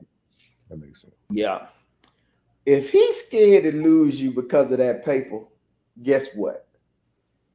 You deserve to take him up through there. If he's scared to lose you because of that paper, because he's scared to lose you because of the paper with the paper, take his soft ass up through there. And I'm talking about take him up through there. Get every car, get every house, get the summer home, get everything. Because if he can't stand on that type of business, he ain't standing on shit. If he ain't standing on his livelihood, then if he don't respect himself first, he ain't gonna respect you. He gonna act a fool. He gonna cut up. He gonna have different holes and be running out in the street. If he don't respect himself, take his ass up through there. But when it come to that, hey, listen. If you scared to say I need to get this baby tested, I be on the road, y'all. I be on the road 6-7 months. 6-7 weeks out. Hey, I got to get this baby tested. I don't know what you've been doing. You know what I'm saying? I got to be on top of my game. I don't care. I don't care if you get mad, because I've already got a prenuptial agreement. See, I ain't scared to ask you for that paper. I ain't scared to ask you for that paper. You shouldn't be scared. If you are worth more than 500, let's say 300. I know my boy. I know what my boy say. I know what he say. Man, losing 20, me splitting $20 gonna hurt. I hear you, cuz. But your earner potential is always gonna be high. Your earner potential. If you done got it once, you can get it again. If you done got it once, you can get it again. So we're not talking to the exceptional. We're not talking to the exception. We talking to the bullshit nigga, that tender dick nigga. You already know that if you didn't have that paper, you wouldn't have her. So why the hell is you scared? Why you scared? You know the facts. You know the facts. You know the house that you live in. If you didn't have the paper, you wouldn't be there. You see the car that you drive? If you didn't have the paper, you wouldn't be there. So now check your broad backtrack record. Check your broad backtrack record. And you know that if you had that paper, you wouldn't have her. So if you respect yourself enough to protect yourself, take him up through there. Get everything. Because he deserves it. And guess what? You deserve it. Because if he couldn't see the fact. No, go ahead. What? No, I was going to see through the fact that because everybody got to know their realm. You got to know their realm. Some dudes, they blossom early, fall off later. Some dudes, you know, they ain't got it in, they blossom into something else. Now you feel like you deserve to be here. Why? Because you exceptional on the football field? That's what you think it is? You think your game that tough? If your game was that tough while you was that ugly dude off the football field, you still be pulling bras like that. So you already know she here because I've been spitting it at her. Now she, but the game I told y'all, these cats be spitting that game at these bras with that paper. That's all I'm about. You buy the Louis out the game. You buy Gucci out the game. You buy the Birkin out the game. Oh man, you deserve that. You deserve everything. She need to take everything. She need to take the whole 50. She need to take the whole 50. And I'm gonna lay up. I'm gonna go let you ski. I'm gonna let you ski. Blow the belly up. Shoot the club up. Because when I'm through, I'm taking all that. I'm taking all that, and you deserve it because you's a sucker. You's a sucker with paper. You's a sucker with paper. And you be the one that be walking through the tunnel. You be walking through the tunnel. Somebody try to get your autograph, and you like, I don't feel like it today. Oh, you hoe ass nigga. You. Plug, this is a question that I brought up to Classic one time in his chat. I tell people this all the time. You have to know when you're dating outside of your league. Thank you, bro. I think that is something that just because of our egos, I understand everybody think they God gift the women, this and that. But sometimes you can look around and look at yourself and be like, I ain't supposed to be here. Yeah, like bro, let me tell you something. You ever met that 5 or that 6? And she sweats she the shit. You know why? Because it's one of these lame ass jigaboos that ain't got no game. He using all his look, he look at all his aesthetics, and he going over there late night busting up. And she think that she the shit, that she really, and then a normal nigga that she supposed to be with be coming over to speak to her, and she blowing him all like, who think you talking to? You know, he bugaboo man, like, bitch, you a boogaboo, bitch, you. Like, really, bitch, you really acting like this? Are you serious? That's how I feel about them. That's how I feel about the athlete niggas. That's how I feel about them. Be like, bro, you know good hell well. You know good hell well. When I see certain, I'm gonna tell you something. When I heard Grant Hill speak, I say, boy, I bet Grant Hill can spit some game, boy.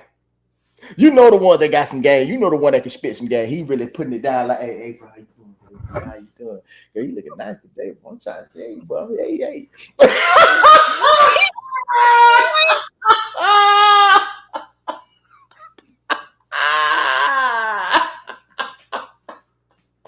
Oh, Jesus. Hey, that nigga look like a gopher. Like a salty turtle, bitch. Go ahead. I just want to put up there what we talking about. You know good hell well, bro. Because I seen Lil Mama. You know you ain't pulling that without that paper, man. Come on, man. Come on, man. Whoa. And classic, and be real, classic, and classic. Stay outside your league in which direction? Because most women I dealt with don't deserve me. Now hold on, now classic. Now hold on, classic. Now classic. I can sit back and listen to your vernacular, bro. If she ain't even seen you and y'all, you just you just had the line on the thing and you talking to her, I know you gonna pull her. I know a game spitter when I hear one. I know an intellectual when I hear one. I know he can say something that's gonna make the thing moist. What game do you think he got? I'm fast. Come on now. What he gonna pull, bro? What is he gonna say? What realm is he gonna be in without that paper?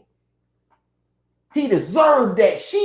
I bet on several times he probably called him talking to her sideways and talking down to her like she ain't nothing and be like, nigga, if you had that money, nigga, you wouldn't be like that. She gonna go get somebody else next week. She probably got at least 150 in her DMs on a daily different. She probably 1,000 men DM daily. Classic said these females. That's just as fit.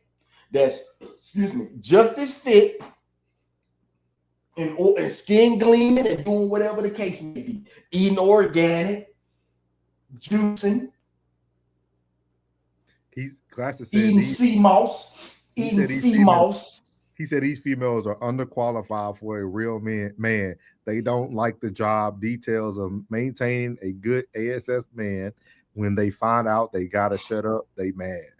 Jen said, "Hey, classic, keep looking. They might be skiing." Tell them, kid. Classic said, "When they find out they gotta clean consistently, they mad." Yeah, get on the flow. He said, "I can do what I want." But she stayed though. But she can these stay women though, don't have staying power. Mandatory prenuptial, please. No, it ain't even about the staying power, bro. You know, sometimes, man, when you a hell of a nigga, man, you just a hell of a nigga, man. You know what I'm saying? Like, to be completely honest with you, man. Like, you know what I'm saying? A few that most was talking about, man, she out your league, dog. I thought, man, I wonder what you were doing. Like, nigga, what, nigga? Why? I'm like, why? Why would you think that, bro? You think less of me? Because I don't think less of me. I think shit. I just do shit accordingly, nigga. That's what I do. I do shit accordingly. But I'm just saying, bro, you know you wouldn't. These Rams and these women that y'all deal with, nigga, that's why y'all getting tossed to the wolves. Like most of these cats that we sad for be like, damn, man, I'm sorry that happened to bro. Some of these niggas that be in these realms, you don't even deserve to be there. Why? Because you're tall? Why? Because you're buff? Why? Because you put on some cologne? You probably wash your ass well. These are all Tyreek. You know what I'm saying? These are all his baby mamas. Yeah. And all of them getting broke off. White? Is she white? Yeah. Oh, okay. Yeah, that's all of them white? No, a few of them black. The one on the left, the one on the left is probably who he should have stayed with. Now you know some women. You know some women. He looks the most 5 through 6. Bro, some men I understand, man. They go the direction that they go because they have their choices and they have their feelings and they have their wants and their desires and they find it in a woman. When I look at this collage of women that he has, that look like self-hate. You looking for anything outside of your complexion. No, he got a. You already got some self-hate. He got one right. You already looking like self-hate. He got 1, 2, 3. 3 of them black out of the 6. But they are very light complected. Yeah, but they black. You can't say self-hate. No. Self-hate is complexion. No, it's not. It's not the nationality. It's the complexion. Don't get that misconstrued, cuz it's a lot of cats that's pale and ginger with freckles that wish they could tan. It's a lot of them that's blonde and pasty and wish that they could tan and can't tan. Bruh, that complexion. I'm talking about the light-skinned complexion. All of them ain't light skinned though. So what's wrong with a man liking light-skinned women? Chocolate. They're not as dark as him, but they chocolate. But what's the problem with a man preferring a light-skinned woman? It's preference. Yeah, I looked at his collage of women, and it looked like one of these things don't belong here, and it's his ass. Wait. One of these things don't belong here, and it's his ass. Two of them are chocolate. You couldn't really tell. She ain't collage. Chocolate, baby. Ain't now one of them chocolate. Chocolate. It's two of them on there. Two of them are. Where? Right here. Adonde. Right here. Adonde. Where? In the middle. He's not top right, ain't it? Yeah, top right is black. And then the bottom left, the one in the middle is black. The one bottom middle, blow up a little bit, bro. Blow it up a little bit, cuz. Blow it up a little bit. She on the verge of blow it up a little bit, cuz.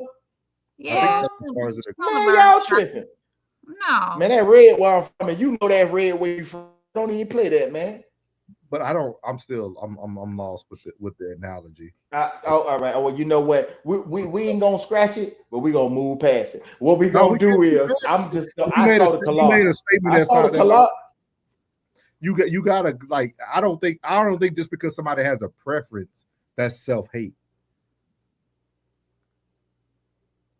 How can it be? You ever dated a white woman? Of course. Okay. I've never dated a white man. But did you? My precursor to that was most people date because of their preference or for whatever reason, or where they find their love. I said in that collage, don't none look like him of that complexion. Yeah, but that's typical for a high school sports guy. A high school sports guy. So you said it wasn't no bad. You talking about in Coffee County, Georgia? It wasn't no bad dark-skinned girl. His whole story, though, we know what happened to him in Coffee. He had to get out of Coffee. He had to go to like JUCO and all these other places. He was out in the middle of nowhere when he finally got into his football career. He was around white folks. He was in the middle of nowhere where them JUCOs are. Mm-hmm. So like that would have been what's around him. Yeah. Yeah. All right. Well, we'll scratch it. Well, back to the subject matter at hand. Take their ass up through there. All the way up through there.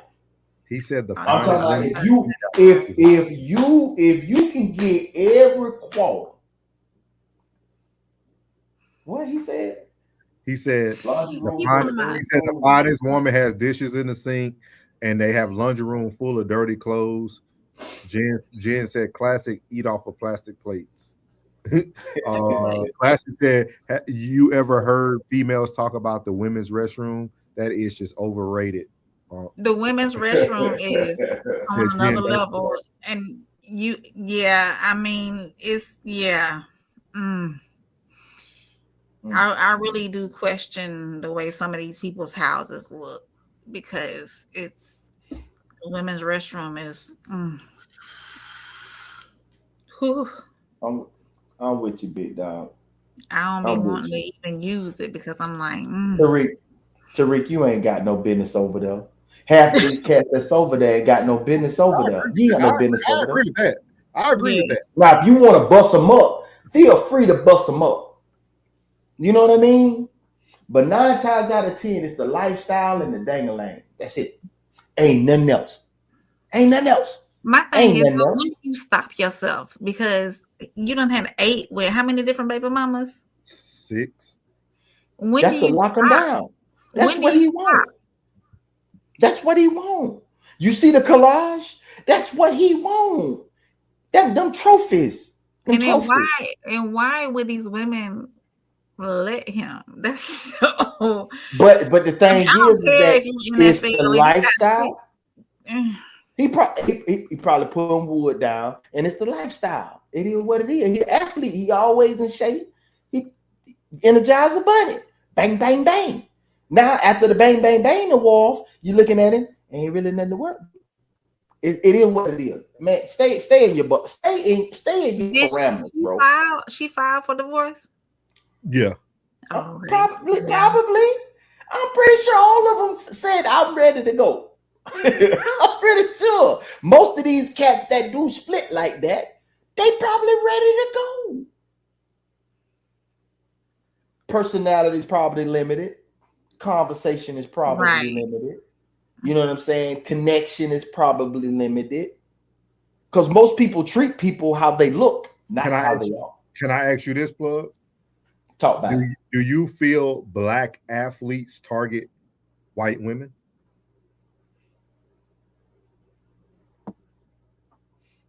Because we always look at it from the woman's standpoint of going for the athlete. But do we ever look at black men who want to be controlling and want to be dominant, want to keep that alpha male personality? Do you think they target white women who sometimes are called pick-me's or they're nicer?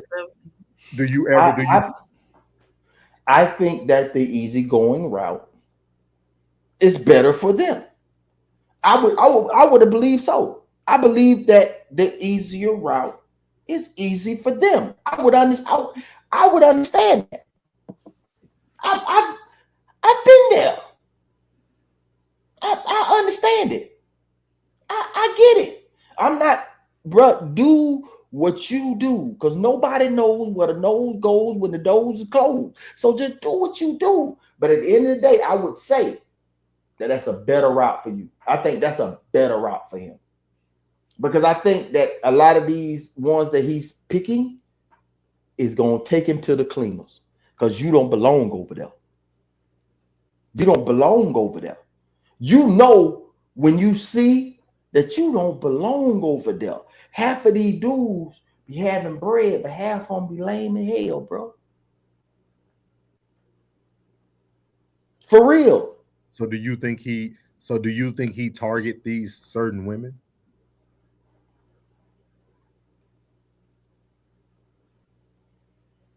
Is that rhetorical?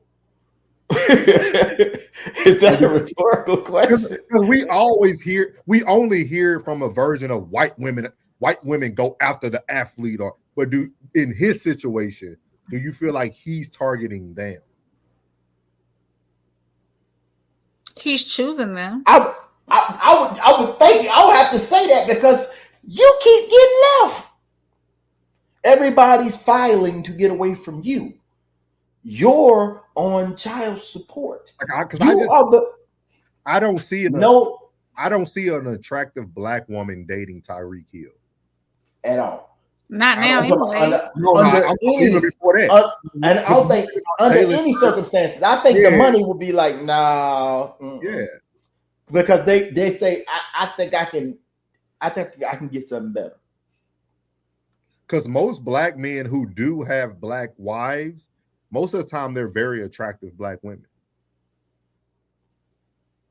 And usually the guy looks pretty decent.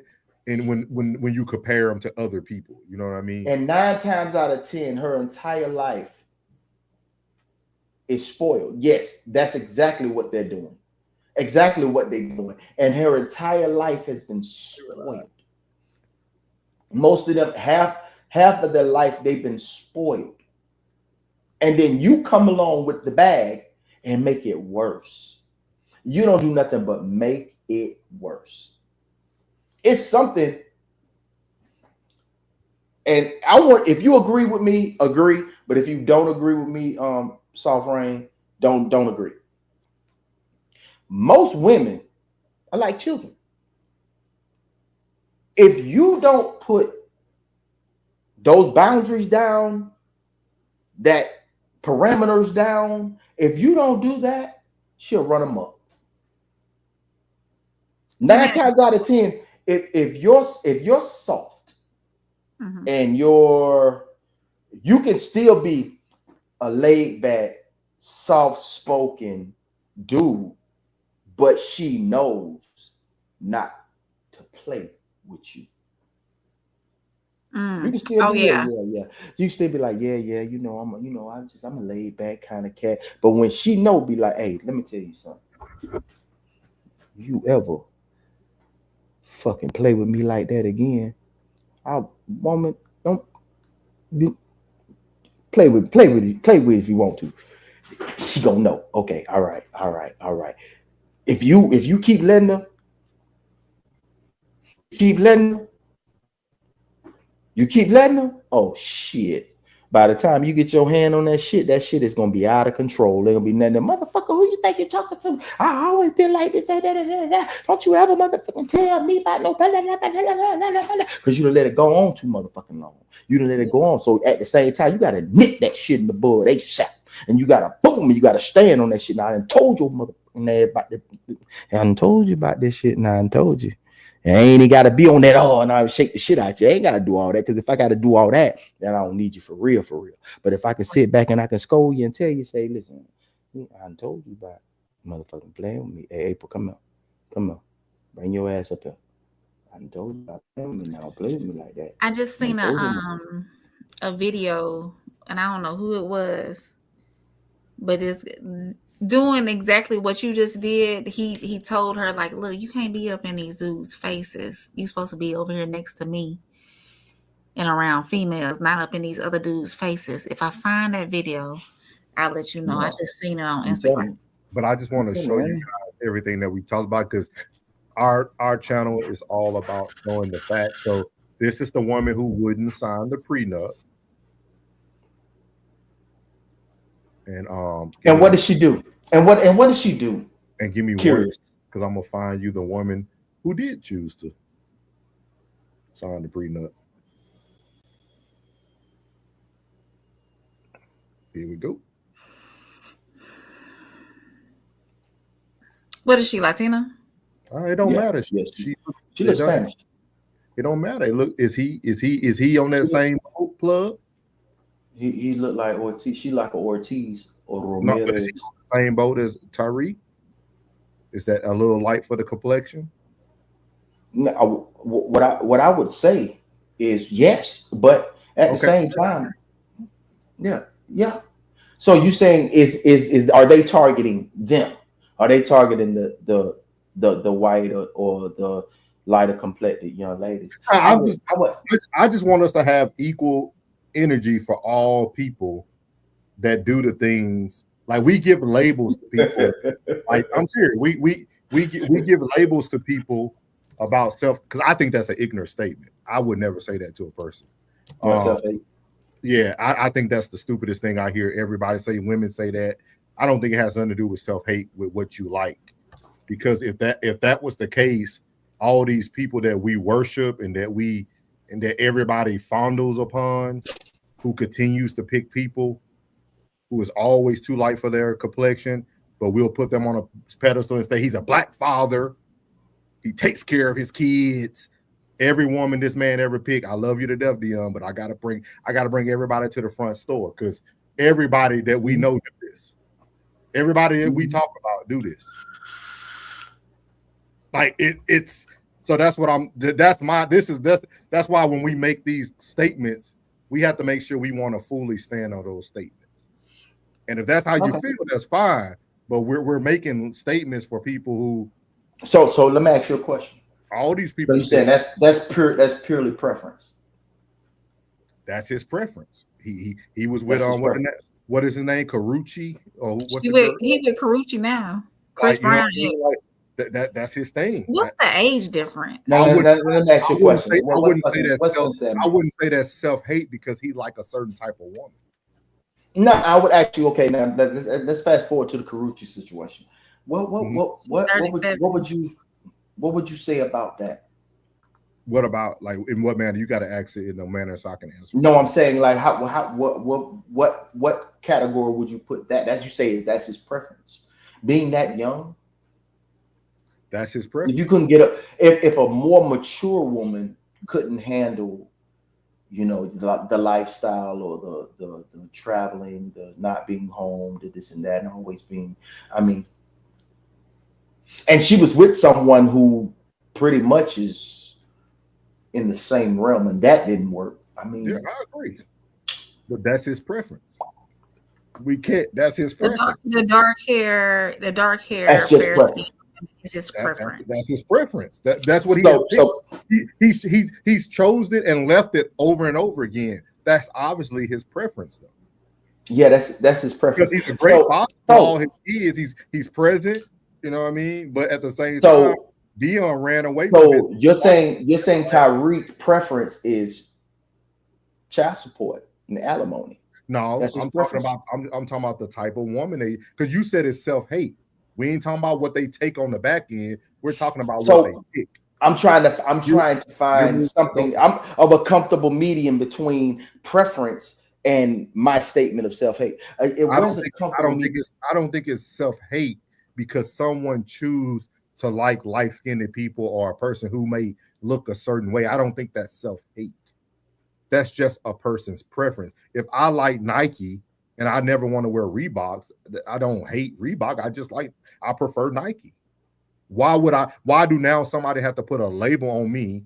Because we the only community that do this to our own people. We will put a label on another black man. Because it pisses me off, Club, because I'm supposed to be your boy. So it makes me upset because I choose people who don't look that way. So I feel like when you make a statement like that, you're carrying that throughout everything in your life.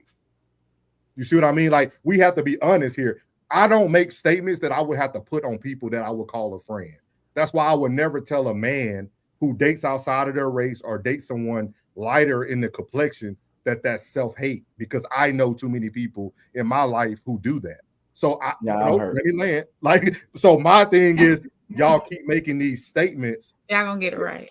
That makes you sound ignorant at the end of the day, because there's multiple people who are choosing people that they love, they care about. Like, why does it matter that they're lighter complexion and that's self-hate when you know a person doesn't hate themselves? Now, to my precursor. The precursor don't matter. When you make you're saying my statement is a conjunction. Yeah, you can't make a statement. You can't say that and then say Tyreek self-hate. Like, you can't do that. Like that's crazy.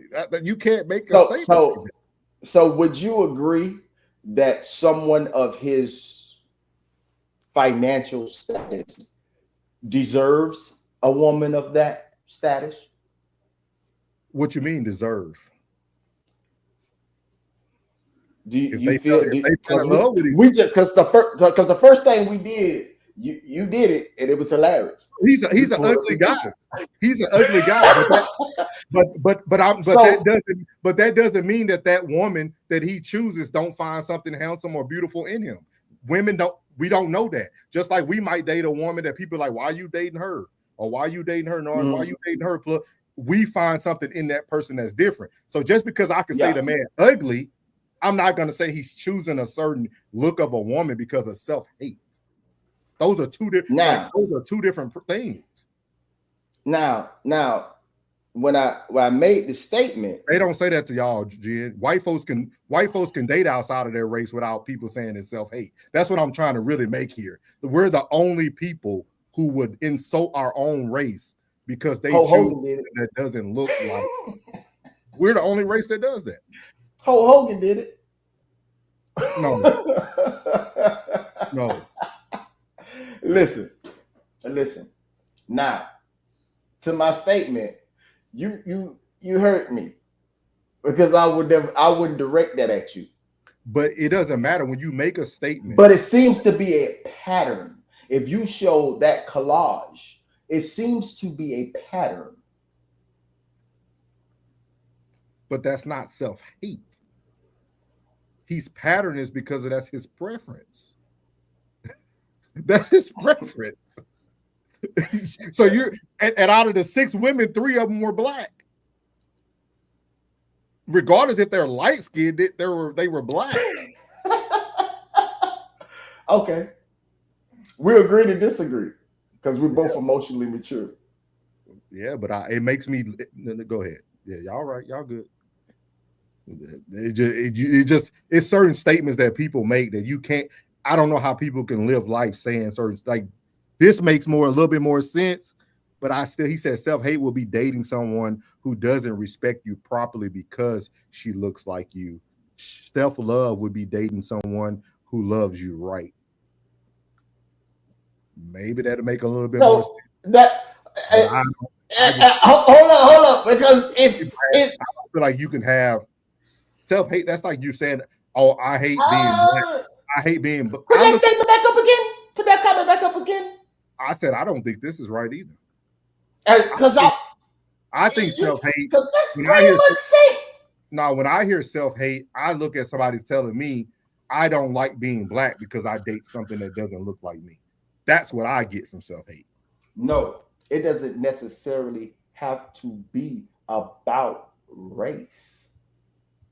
He could be hating his physical appearance. He could be his facial features. He could hate his nose. We could say, oh, Cam Newton grew his hair out and he has these locks because he has these funny little ears. So he wants his hair to cover his ears up. But what does that have to do with the color and complexion? I looked at the complexion. I just figured somebody didn't belong in these pictures with these women. And none of these women are with him anymore. So he must have some sort of self-hate because he keeps choosing these women who doesn't last long. They're taking him through the ringer. They're taking him up through there.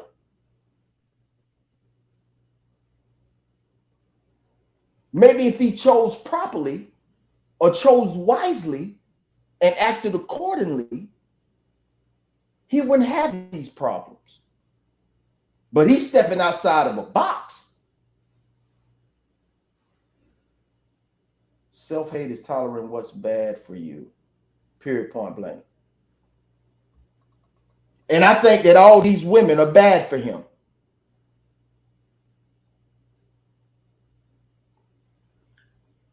Thank you, Jill. He makes the same choices over and over again. Over and over again. But it's not about the woman. It's about his choices. That's insanity. But it's about his choices. It's not the race that he's picking. It's the choices he's making.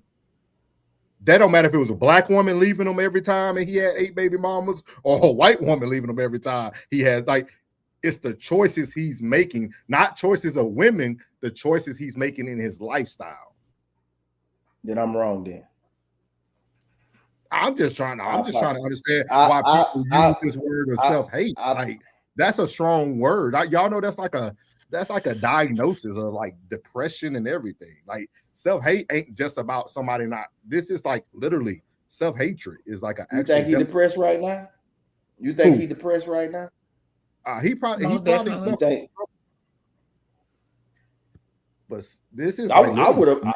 Major depressive disorder, you know what I mean? Personal self-loathing and low self-esteem. But I don't think that goes. I think we have to start using it in its proper text and not saying self-hate is because someone's choosing someone of a certain color or race.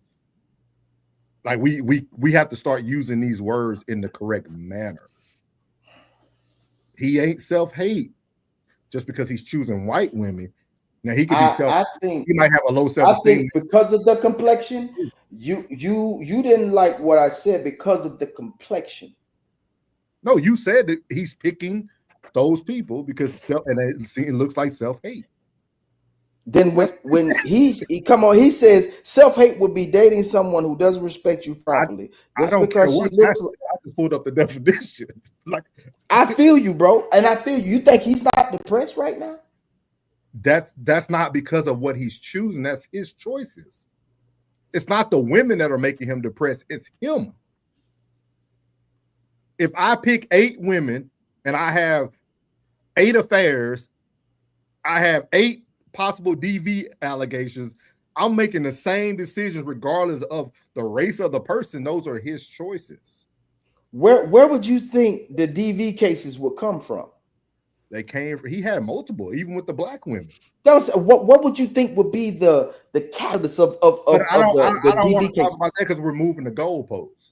Because you said self. Because a lot of that anger towards the other person, they say most of the things that we reflect on to other people is something that's within us.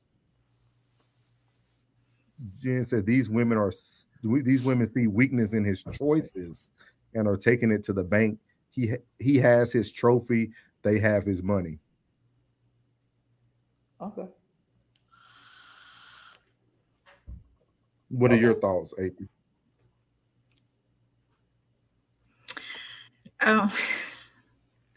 It's a conversation that has to be had because it is. I'm all about people making statements like we got to do better. Like in our community, we have to do better. Like we have to do better with using the word. Like I don't think he's choosing with those women that look like Kardashians because he's self-hate. And I agree.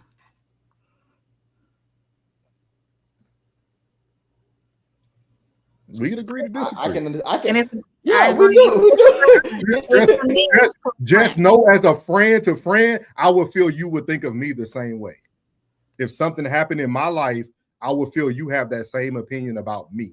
That's why I'm very particular about the things that I say, even on my platform, because I would never want somebody to take something I said that can possibly be put towards somebody that I say I like or care about. So I always want people to remember that anything you say could be used for you to use that against people who look just like you. That's my only statement. My only statement. That's my only statement. We could agree to disagree. Okay. But if things happen bad in my life, I self-hate. Nah. When I look at these DV cases, and all these DV cases, this anger's coming from somewhere. Everybody can't be making him mad, because if that's the case, then them boys on the 11 side, them 11 on the other side of the ball is in trouble. He probably reflecting on what he's seen in the past too, or what he's seen growing up, and that could cause that feeling as well. Mm-hmm. So his first alleged account started back in 2014 when he was a Division I football player at Oklahoma State. So that was his first one. He was charged with allegedly charged with assault while he was in college at OK State. Was it against a female, or was it a fight with a male? Was it a male? Is any of them any assault cases against a man? Oh, I'm looking down. This is his timeline. It said, according to the Oklahoman, the plea agreement was eventually reached thanks to, in part, to Hill's voluntary efforts, along with more than $1,000 in fines and court fees. No, all women, a DNA sample, 2 years of state supervision, all women. So he had that one, and then he ran into it again after being drafted in 2016. Then he had another alleged child abuse investigation in 2019. And when it has to deal with the child, I don't know how that could be self-hate. They don't got to do nothing to do with the woman. And then you go into suspended, 4-page statement, blah, blah, blah. Another one in 2023 in Dade County involved a altercation. He was accused of slapping an employee. Had nothing to do with the women, so that means no more self-hate.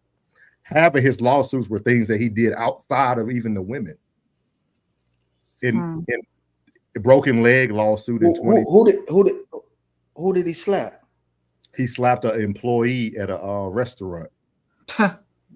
What gender was the employee? He slapped another man that was fishing off a marine dock. No self-control, obviously. Yeah. And in many areas, what was the race of that gentleman? They don't put that in here. They won't put that in here for sure. Yeah, the alleged victim. Then, well, not alleged, it was victim. I'm just saying it was for it. Then he had another one with Tyreek heel broken leg lawsuit, altercation at another one that occurred at the marina in June 28, 2023. This was actually a female. This was a Instagram model who posted her video herself in a wheelchair and a cast. God damn. And then the next one, Damn. I didn't see slap the taste out of it now, but break a bitch leg. He's a psychopath. I don't know. He sounds more just like a very uncontrollable angry man. Man. Yeah, he's an angry guy, angry black man. Yes, you could say that. Shit. It just don't sound like self-hate. It sounds like this is a pattern that he does. He would do it to you. He would do it to me. He'll do it to April. Do whatever. Yeah, anybody can get it. Anybody can get it. Yeah. Okay. And what's that definition again? You still got it pulled up. Let me go back to it. Self-hatred is a state of personal self-loathing or low self-esteem. It's commonly associated with mood and personality disorders. None of these anger issues got anything to do with personality disorder. Maybe anger issue. You just got anger issues, no personality disorder. Maybe he does. He's just never been diagnosed. It's a possibility. Break a bitch leg. So maybe Lawrence Taylor. Maybe we should say he suffers from a possible mental health disorder and not self-hate. But self-hate is. I'm talking about from the point of view of him dating people who don't look like him. He's making bad decisions throughout life. Right. Yeah, he's making bad decisions. Yeah, because he has a lot to lose. He has a lot to lose. He's making these decisions and he has a lot to lose. Let's just say monetarily, and he does. Obviously, he don't care about losing because he keeps making these bad decisions. I just wanted to address it. Ain't just look. I've heard this term. I see black women say this every day on social media. Yeah, absolutely. I've heard it myself. Every day. That's self-hate. That's self-hate because he chooses he chooses to date a white woman. That's self-hate. Black man don't love his own color and all that. Yeah. Like we need to find another term. Maybe they're just not attractive to you. But that doesn't mean that's exactly what it is. Like they may be attractive, but their attitude and personality is not. They may be attractive physically, but you seeing pretty women every day. I mean, but what's your character like? What's your personality's like? Yeah. So but I've never dated a white man, so you self-hate. No, I love myself. Oh, you self-hate. That ain't the same thing. That ain't the same thing. It's not the same thing. No, it's not the same thing. No, I'm saying it's not the same thing that I was saying. Just because you're dating outside of your race, that you have self-hate. But that's what you stated. No, I said I looked at that collage and I was looking at the look of the beautiful women that he's around. But y'all said that's his preference. That's his preference. You got it. Just give it to him. Yeah, he got it. No. I already said I'm wrong. I said I'm wrong. I already said he doesn't see the customer as an opportunity. He never. And you know what? And you know what? He never will have to, because you know why? All it's gonna take is for him to get a dark chocolate skinned woman, and they're gonna tell him that's what he needed anyway. Oh yeah, so definitely. His self-hatred to go away, just like old boys did after he got into the altercation with the white one. What his name is? Jonathan Majors. When he got with Megan Good, all of a sudden he's the next black savior in the world. Oh yeah. At first it was self-hate. I wouldn't say that. I wouldn't say that. That's not you, but that's how the world looks at him. When he went and got his Coretta, I need to get me a Coretta. She was my Coretta Scott King. That's what he told everybody. That's what I think in that instance, because he never had any incidents before, that was an isolated incident that we are aware of. Because I'm gonna tell you this, Plug. If Plug got out of a Uber and ran down a white woman, that ain't your first time doing that, brother. It would be. It most certainly would be. Yes, it would. It most. Oh. No, not you. Not you. Like, you know what I mean? Like if me and you were together and you got out the car and ran after a white woman, that's something that ain't your first time doing that. If you felt comfortable, not you. I know what you mean, and that's what I was saying about that statement. That was him. You hear this? You hear this? We gonna bring it back full circle now. You hear this double talking, April? Because you took my statement and took it here instead of there. She said absolutely. No one talks about him. About Jonathan Majors. They don't, and I covered it. Why didn't snowboarding work for Tyreek? Because Tyreek made bad decisions. Right. That's an easy answer. Now, class. Let me tell you this. He obviously has an internal problem. It may not be self-hate, but he does have an internal problem somewhere. But class, and let me tell you this. Of course. Yeah. Let me tell you this, class. Just because you snowboarding doesn't mean you get away with everything. Yeah. Okay. And I keep telling you which ones you don't date. There's certain looks you don't date. Certain looks you don't date. What looks don't you date when it comes to snowboarding? Better get you a white woman out there wearing hey dudes. Hey dudes. She need to have some hey dudes. Her skinny jeans need to be a little loose. She can't wear no J's? Nope. Until you buy them for her and you tell her what outfit to wear them with.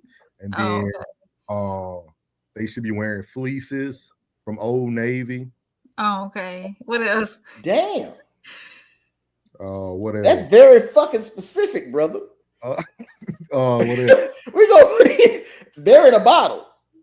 That's very specific. Hey, I dated one that shoe game was on point, wore tight jeans, hair fried, laid down to the side. She was bad news. What? And you know what? All her friends were black.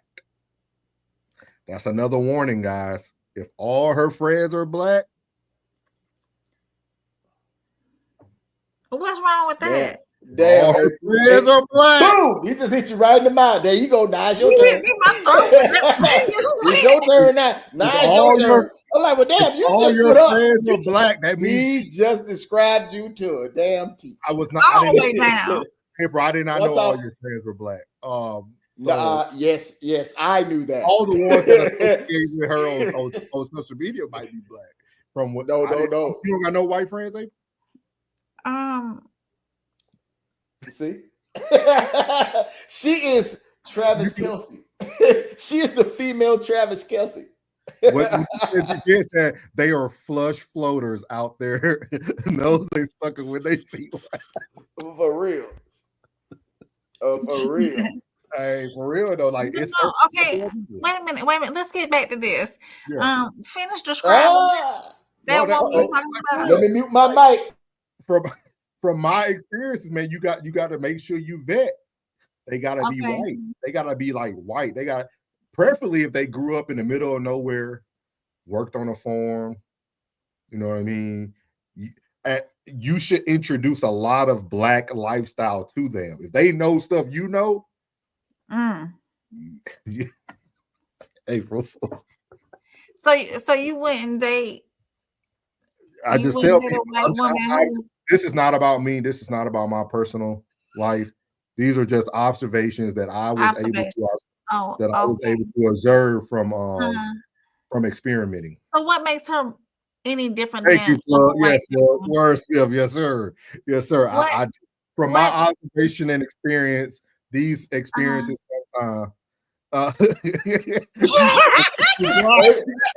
April is trying. No, I'm saying what? So I what am currently dry even right now. I want to see how you gonna come back from this one because she just put April. Boy, he put you all the way out there. I mean, for real. It doesn't. When he said, I'm like, damn, we talking about April. See, I ain't said it. That was I got a couple pair of jeans in the closet, and I wear tight jeans. You know, I don't really listen to country music too much. I will listen to it, but not like that. I mean, and then the number one thing is ask them what like their favorite foods are. Their favorite food? They go into soul collard greens, mac and cheese. Oh, That's what she like. I don't like collard greens. I don't eat okra. I don't eat collard greens. I don't eat sweet potatoes. I don't eat green bean casserole. You don't like no vegetables. No, I do like vegetables. I had vegetables tonight.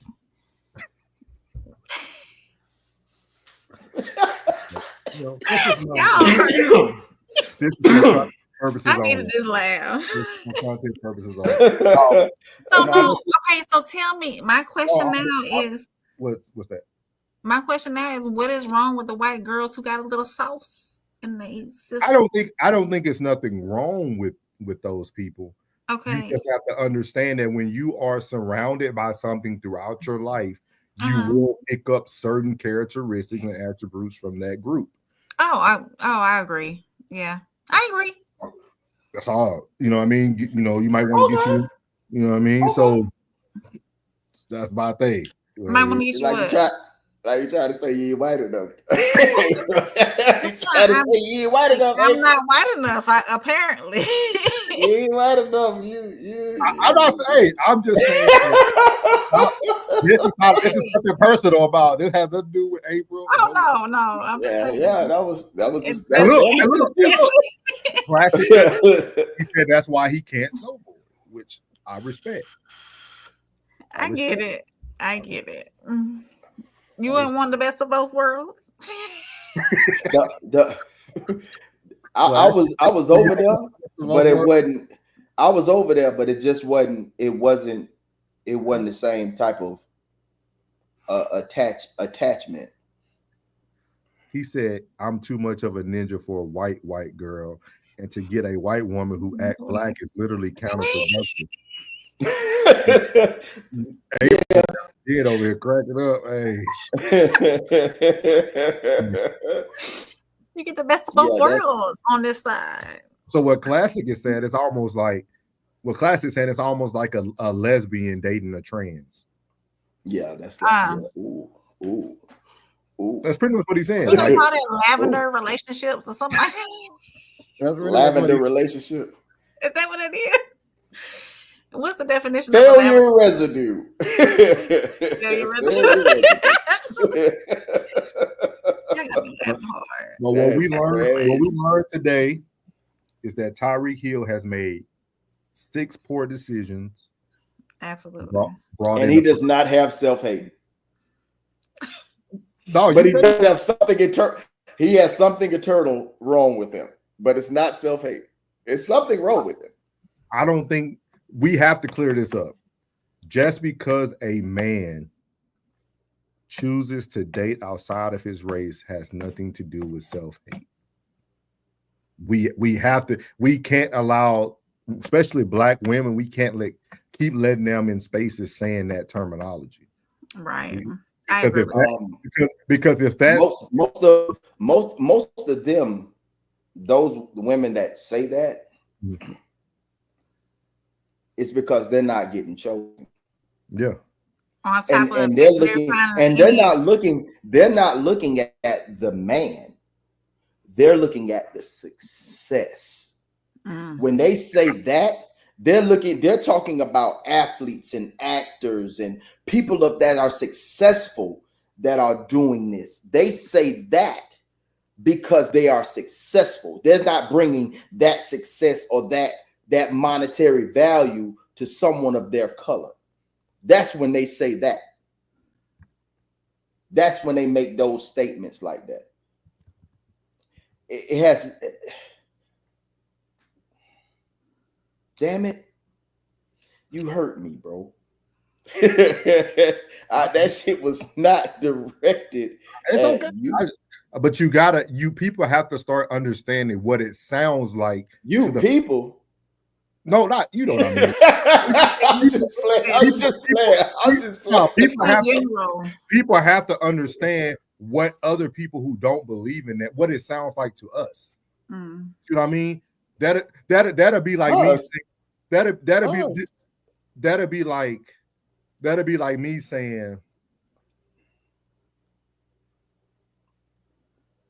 us. Clear that shit up, bro. clear that. Talking about people who date outside of their race. Yeah, like if you want to talk about self-hate, this might be a better example. There you go. There's one. Now, Noah would say that she has a disorder. No one would say that Spice, the Caribbean artist, has a disorder. And she tried to lighten her skin. Yeah, she tried to lighten her skin. But at the end of the day, we would say, oh, you tried to lighten your skin, but you also date a white man. That wouldn't have nothing to do with that. But it's like you're trying to lighten your skin. I would say, why are you trying to lighten your skin? Like Serena, you are beautiful as is. Now you trying to lose the weight. You were super thick. Yeah, I thought you were super thick. Everything about you. But then I can see Kiki. I can see Kiki what she just. But it's funny to me because this was the same black woman that all black women were rooting when she was crip walking to Kendrick Lamar for the Super Bowl. Right, and I did a whole show about how can we support this person who dates outside of their race too.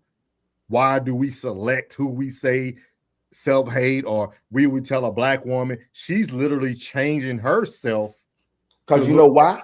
Because it's the success. She's dating a white billionaire. So that's fine. Just like Eve, she's dating a white billionaire. That's fine.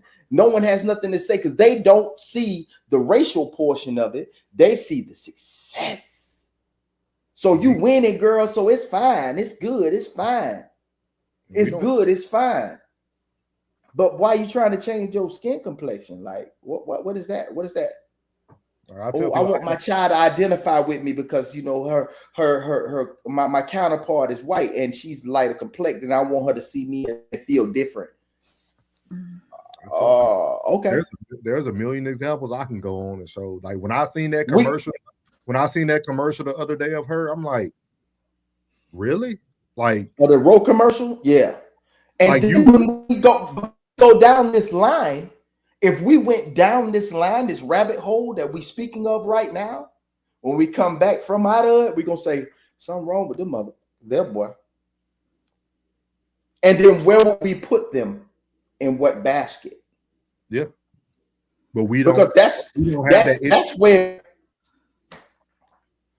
Go ahead, Plug. Your camera. No, I would say. I say when we go down this rabbit hole of these people that's doing these strange things, and just because they have success and they're changing things about themselves to do whatever, like most people wouldn't think that Michael Jackson had some self-hate going on there. No one would think that because he was trying to change his appearance on a regular basis, nose jobs and skin lightening. Oh, I have vitiligo. Yeah, I hear you, cuz. Well, they spoke about that he didn't like his appearance. Yeah. Of course. And that would be in a realm of what? Self-hate. But we wouldn't. That's a great example. That's what I'm saying. But when people sit there and use self-hate in the wrong thing, we need to start correcting them. Like, hey, ma'am, don't say that because just because he didn't choose you and he chose the white girl to marry after he graduated. Right. College, we have to start correcting the language. And we don't do that when it comes to the black women who talk about black men. They outside their but race. They also give Jalen Hurts big ups. Oh, he's successful. He's with the black one. And they throw up the air quotes and say, and he got a black white. Yeah. Hold on. That's it. That's his choice, bro. That's his preference. They say they make it a big deal because most black athletes are known to choose white women. So that's why they make it a big deal and giving him his flowers because he is dating a black woman or married a black woman, whatever he did. So, but that's what it is. Yeah, it's because it's the success. It's not because of his preference. It's because of the success. Now, we were saying that the success it has him in realms with women that he doesn't need to be around. Who? Why are you around Tariq? Your success has you in realms with women that you shouldn't be around. If you didn't have this success, these women would not be around you. So why would you do that to yourself? You could prefer to be over there, but you see that you keep bumping your head. That's insanity. You keep doing the same thing, trying to get a different result. That's insanity. So at the end of the day, something must be wrong there, because every time you get there, it doesn't work for you. Why is it not working for you, brother? And why is these disputes keep happening, these domestic violence calls? I would say you can't use him then. You can't use him in that sense. Because he has caused every problem. Like, yes. So that would put him in the realm that he's either destructive, he has an internal problem, or something of but we have to also specify it's not because of his choice. It's not because of his girl choices. It's because of his personal choices. And even somebody like Ocho Cinco. Ocho Cinco does the same thing. Yeah, both of his girls, yeah. Now, I wouldn't say that by Ocho, because Ocho's a smooth nigga. So Ocho probably, from what I know, he's one of the most frugalest athletes ever. Yeah. You understand? He stayed, and he's one of the most frugal. But what the woman said, he's sexy. I like Chad before this, that, and the third. Yeah, he belongs in that realm because he's a smooth nigga. Tyreek ain't a smooth nigga. I don't think he's a smooth nigga. He just don't put me in the realm of me thinking that he's a smooth nigga. But he keeps going over there. You know what I'm saying? So why you keep going over there? Because it ain't working out for you, bro. But it's not working out for him because of his choices, though. His choices. But why is he making these choices? But something eternally is wrong with him. So he would make those prognosis. He would make those same choices if he was dating black women, which he did because he dated black women. You see what I mean? I understand exactly where you're coming from. Like he had three black women who he had babies with, and said, and it's understood. At the same time, you still of that complexion, whether they was Latino or if they was white or in that realm, they're still of the same complexion. Yeah, and in that he may be jumping into that realm because he has something eternally going on with him. So my assessment, I couldn't, I ain't got no certificate. I just said that sounds like signs of some self-hate going on. Because if that wasn't the case, you know what I'm saying, we would relax on the straps because he stayed in some domestic something. He got something going on a regular basis. I'm just saying that's the only point I was trying to make, bro. But I didn't want that to be, personal, man. It's okay. My dog. I fuck with you. No, but we have to call it out. I hear you, cuz. You have to call it out because you can't. Because it's almost like that's like me that's like me talking about. Let's say you went through something in life, and I knew you went through it, and I always use that scenario to classify that as something. Eventually, you're gonna be like, man, do this nigga mess with me? Because I did that. Like, eventually, you're gonna feel that way about me. Like, you know what? I'm gonna tell you something. You gotta feel that. Like when we discuss something, like sometimes, if it's something that ain't to be said again, 9 times out of 10, 45, you'll see when you get in your photos. I forget all about that shit. I'll be real. It was something that it was being somebody else. We spoke about it in confidence. Yeah. Somebody brought up the situation similar to the situation. Yeah. And we both said the same thing. And Buddy thought that we were talking about him.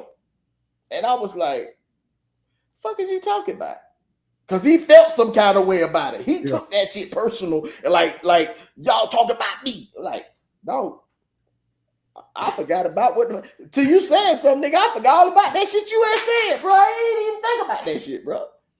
Like you done got all of your feeling about that, and I was like, dog, I wouldn't even think about that shit, bro. And if I did, I wouldn't tell this nigga. I don't know him. I wouldn't tell him. I don't know him.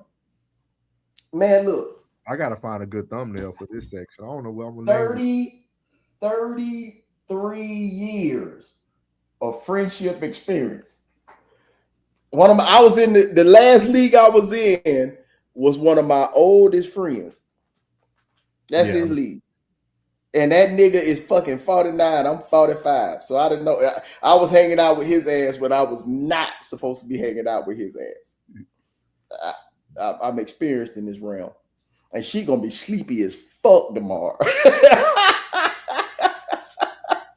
You gonna be sleepy as fuck tomorrow. And I am off. Oh, you off tomorrow too? Everybody.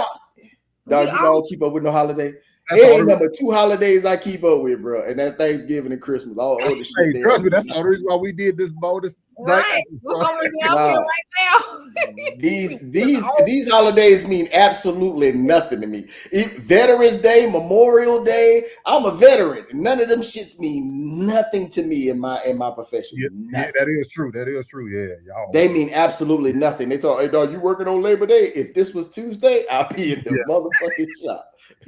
If Labor Day fell on a Tuesday, I'm gonna be in the shop. Dog, you gonna work on Juneteenth? Hell yeah.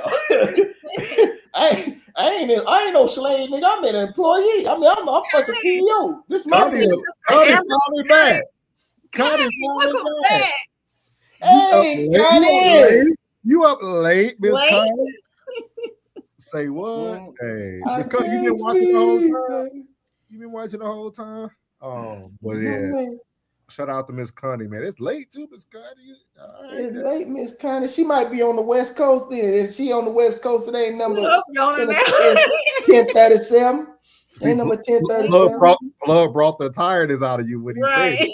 You didn't recognize it. You didn't recognize it at first one time. Hey, here, I got some coffee. Sure thing. It ain't Baltimore Raven. It ain't Baltimore Raven. Hey, what time y'all want to go up tomorrow? She in Virginia, so she ahead. It's 1 o'clock. Oh, yes. Yeah, it's 1:37 here on the East Coast right now. I got one task tomorrow. One who? I got one task tomorrow. I'm looking for a washer and dryer. Oh. You know, I'm a major appliance guy. I don't give a fuck about that other shit. I'm a major appliance guy. Like my refrigerator, my stove, my microwave, my washer, my dryer. It's gotta be. Hey, on point. Samsungs are nice, man. Samsung washer. I got a Samsung now. I don't want another Samsung. You don't like it? Nah, I want an LG. I want LG or Whirlpool or if I can find a nice GE. I want a Whirlpool. I want an LG. That's what I'm really looking for. Whirlpool. They said the Whirlpools had a lot of people bring them back. So when you go to Lowe's, yeah, I wouldn't go to the Lowe's that's close by here. I would go to the one in it's off North Freeway, I think. They're real good. They're real good. Yeah, they got. You know, we got a Lowe's outlet. Yeah. It's a Lowe's outlet, bro. You need to holler at me. Hey, major appliance shit, fuck with me, bro. I'm on that. That's what so I can probably find you probably a wash and dry combo probably for $9.98. You feel me? Get the whole combo. You dig me? I'm on that type of time. You feel me? I like for my shit to match. You know what I'm saying? If I got an LG stove, LG microwave, LG refrigerator, let's go ahead and slide it off in the laundry room with the LG. I'm looking for LG, man. And LG has lifetime warranty. They always come out and fix your shit. Connie said, y'all have a good Labor Day. I'm going to be with my husband of 21 years. Okay, man. God bless your 21 years. Okay. God bless your 21. You go treat him right too now. It's Labor Day. Treat him right. That's why y'all made 21 years. 21 years is a long time. Let me ask you a question, Norris. Yeah. When the last time you asked for a foot rub? You see that shit? You see that? See how he had to think about that shit? Let me see. Fuck. She said, "Oh yeah, baby." I believe you too, Miss Connie. Miss Connie, I believe you too. I really do. I can't wait. I want to have you on the show one time, man. I just want to talk to you. I want to talk to some real women that been married and tell these women exactly what it takes. I get them pretty often. You get them pretty often? You don't ask, it just happens. I ask. You ask? I ask. Yeah. I'm gonna ask for no foot rub, bro. I ain't asking no back rub either. But you know, it's more the frontal region. So you know we got them expensive Norman too now. I don't ask for no foot and back rub. I've been known the frontal region, but that's it. That's y'all. Touch me there. Oh, I don't need all that. You know what I'm saying? I got a back scratcher. You know what I'm saying? It's getting too late for plug, y'all. It gets too late. It's too late for. Hey y'all, we go ahead out, man. We appreciate everybody who's been. But what time y'all want to? We got to ask. What time y'all want to go? Y'all trying to go early to get it? You know, because I think the game come on at 8. However you want to do it, y'all let me know. Wait. We got the North Carolina and TCU game at 8. Is 8 or 7, I think. And TCU, yeah, it's at 7. Hold on, let me check for you right real quick, bro. Yeah, I think it's. I want to say. I'm gonna find out for you right now, killer. Excuse me. 7 o'clock. Yeah, it's gonna be at 7. At 7. You didn't even tell me the U won by. I told you the U won. I did like this. Here while the video was playing. I said, right? Oh, okay. Huh? Yeah, it was 27-24, right? Yes, ma'am. That was probably one of the best games on so far this week. No. The best game on was Florida State, Alabama. I gotta get my hat right. Look at Stanley right there. What's up, bro? They're playing tomorrow at 7. Yeah, 7 o'clock. How about 4? That'll work for me. 4 Central, 5 Eastern. Yeah. Okay. Jen said, "Good Lord, plug." Classic said, "Do this again." I was wondering would late nights work better? You know what I mean? Like, I know it worked for you, Classic, but I know a lot of people. For us, that we will only be able to do it like Friday and Saturday, though. Mm-hmm. Or another holiday like this one. So yeah, Saturday for me. Columbus Day, I should be able. I mean, Columbus Day and Veterans Day, the night before Veterans Day, the night before. Kid's wife. Oh yes. Yeah. Right. You right about that. For the next, how many weeks is football? Ooh, y'all, yeah. 26? 7, 18 weeks. Them boys play 18. Thursday. Them boys play Thursday. Against Philly. Upset alert. I'll be live in effect waiting for that one. Upset alert. Y'all need to come over here, plug. Come over, man. We'll have little man. Come on over. That's a bet. He need to see you in Wait. I'll hit you up. So he won't act a fool next time we need that haircut. You know what I'm talking about? Oh, Eli. I was so nervous, bro. He did good, though. He did good. He had real patient, man. Anybody that need their kids haircut, plus the guy. Man. Real patient. I love them babies, man. I love them babies. He let them do it. He let them have his cool off moment. Mm-hmm. He did his thing. Oh, I love the babies, man. I be like, man, they just new to the earth, man. That's it. Man. What's the barbecue? Hutchins barbecue. He follow plug right in there. Yeah. Eating and everything, but when it came to that haircut, he never met him before. He's like, oh no, you nigga. He probably wanted a baby girl on his head, bro. He's like, shit, I want little mama on my head. Why that nigga doing this? I want my little mama. This is not barbecue. He's real. Oh, but we appreciate everybody, man. We're finna be out of this thing. We will see y'all tomorrow. Y'all said 4 or 4:30. 4 is fine for me. I'll be done with my task about noon. I'm gonna get up about 9:30. I should be there about 10:30. It ain't gonna take me long to shop around because I'm looking for a top loader. Thank you, This time, Jen. Glad you I was don't here. I don't want no. You need to get Alyssa ass. And what happened to KY ass? I don't know. I need to. My bad, y'all. My follow through game is bad. I'm gonna email her because She out here bucking and bouncing and dating and ain't coming back and letting us know what's going on. She'll probably answer once April gonna send her an email. So somebody probably in them guts right now. Alyssa So Savvy dropped another video. Make sure y'all go check it out. It's a quick video, about 6. I put it in. What's that? I got to turn the notifications on for both of them. Yeah, she dropped one. It's like 6 minutes long. It's a quick one. Classic. The classic go live today? I don't think so. Classic ain't go live today. And I don't know when the next Sunday service, but yeah, we're gonna have to start doing something with that. Football, Trump, all that. Everybody got drafts going on and stuff, man. We got everybody had drafts going. Yeah, everybody got fantasy drafts. I did 2 today. But yeah, we'll be back tomorrow with No Middleman, episode 21. We got some good stuff in store, man. I ain't want to talk about it today, but there's a lot of good content out there that we're going to talk about tomorrow. So get ready. Got some Charleston White on deck for sure. Oh, for sure. We got Plug to talk about these snitches out here.